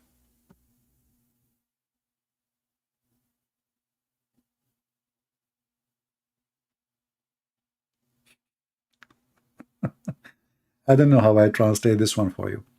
So here is advising them not to wear one pair of shoes. So like you have to wear 2 shoes, each one of them from different pair. Why? If you do that, Shaitan, he cannot really get hold of you. So like you buy two shoes and you wear one shoe, one from the other shoe and one from the other shoe. This way, Shaitan, he cannot get hold of you. Let's see here. It's a wisdom, you know, this is always wisdom. It's hard for you to understand.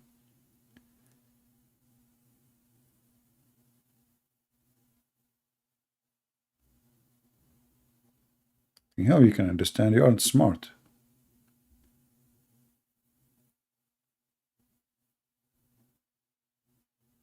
I mean, all of them, they are comedy.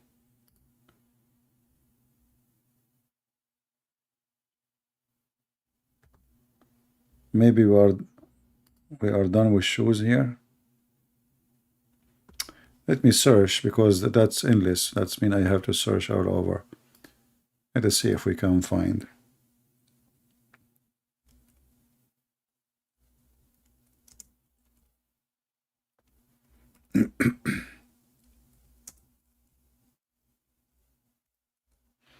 You know, Google make things a lot easier.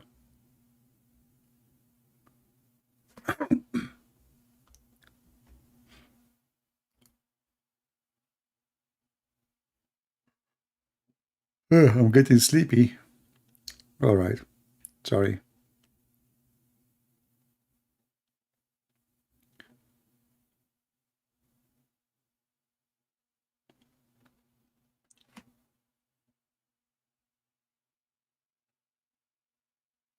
And there is like white shoes, yellow shoes, black shoes. The black shoes is the worst.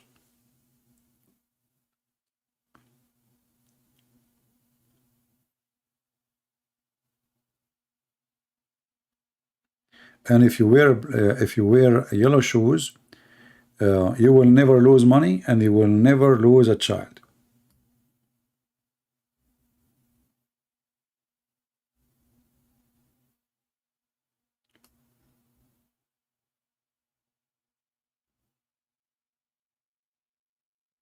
Yeah. I found the one. It says like wearing yellow shoes will make you happy. Let us see.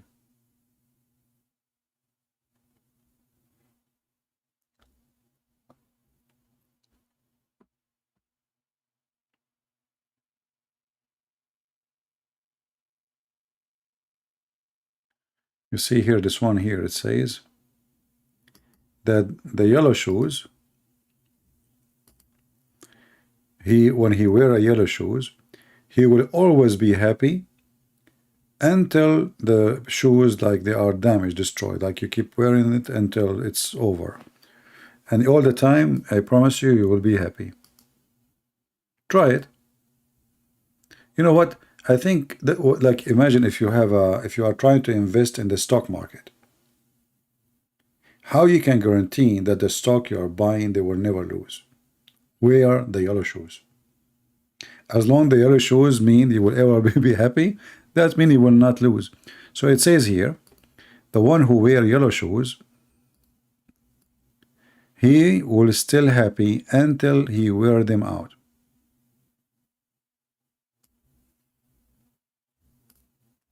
Crazy religion, what you can say. And this is just little of millions of crazy stories. Yeah.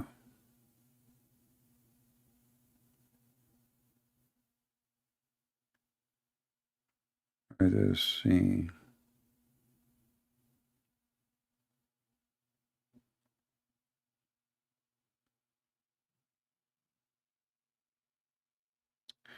Yeah, that's enough for today. Otherwise, we will stay until tomorrow.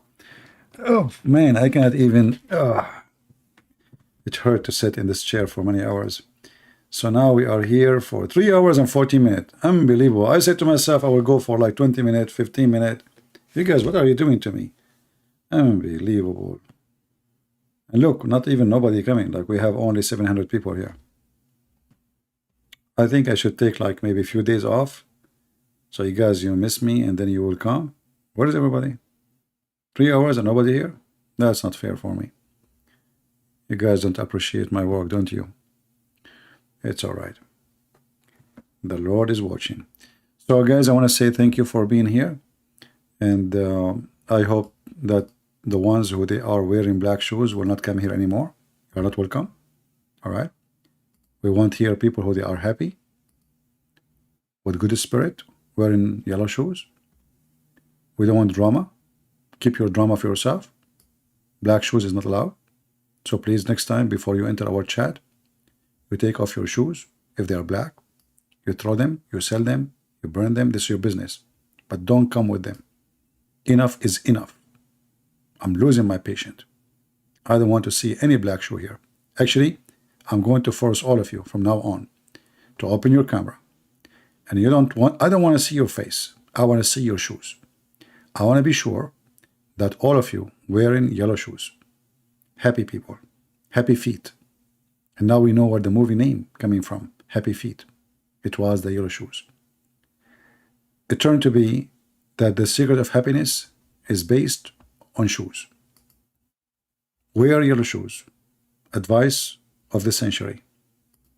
Take my advice now, it's for free. Tomorrow will be costly. Because imagine if everybody heard this advice and they start buying yellow shoes. You will not find yellow shoes no more. Actually, maybe by tomorrow morning, you go to Amazon, you try to search for yellow shoes, you will find 0 left. So before it's too late, save yourself, save your family.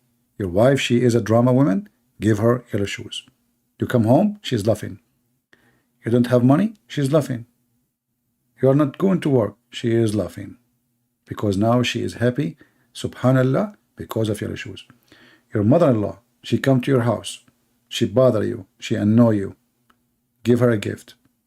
Yellow shoes. She come to your house, she will never complain. She is happy. She leave your house, she is happy. She call her daughter, she is happy. So you have a boss who is very rude, very ugly, very bad, very cheap. Give him a gift, yellow shoes. He will be very generous with you. He will give you vacation even when you don't ask for it. Before even you think about it. He will increase your salary. He will give you a vacation when it's time and when it's not time. Actually, he might say to you, stay at home. I will work instead of you. Just give him yellow shoes. My friend, can we give yellow shoes to Joe Biden? Imagine if we give yellow shoes to Joe Biden. What will happen in this country? I mean, now the inflation is like crazy. The shelves are empty and people cannot afford to buy food. If we give yellow shoes to Joe Biden and then he duplicate and he give every American yellow shoes, who is going to suffer? Nobody. The whole nation is happy. You go in the street, everybody is high. I mean, not from drugs, but the yellow shoes will make different. We can change society. It is time for a change. Yellow shoes is the best. And forget about the rest. Face it, take it, or leave it. It's an advice, will not be repeated twice. And we just made Quran. And he left as a donkey, never come back as a horse. Thank you very much for being here. May the Lord bless you and see you soon again. Maybe I should take a break so you guys can miss me. Maybe. Because I need to look for shoes. I'm not happy now with this number. Look, how many? If I have your shoes, I will not complain. It's your fault. It's your fault. Nobody warned me before. I just turned. True story. Take care. Hello everyone, and peace of Christ to all of you. Please invite your friends and let us have some good time together.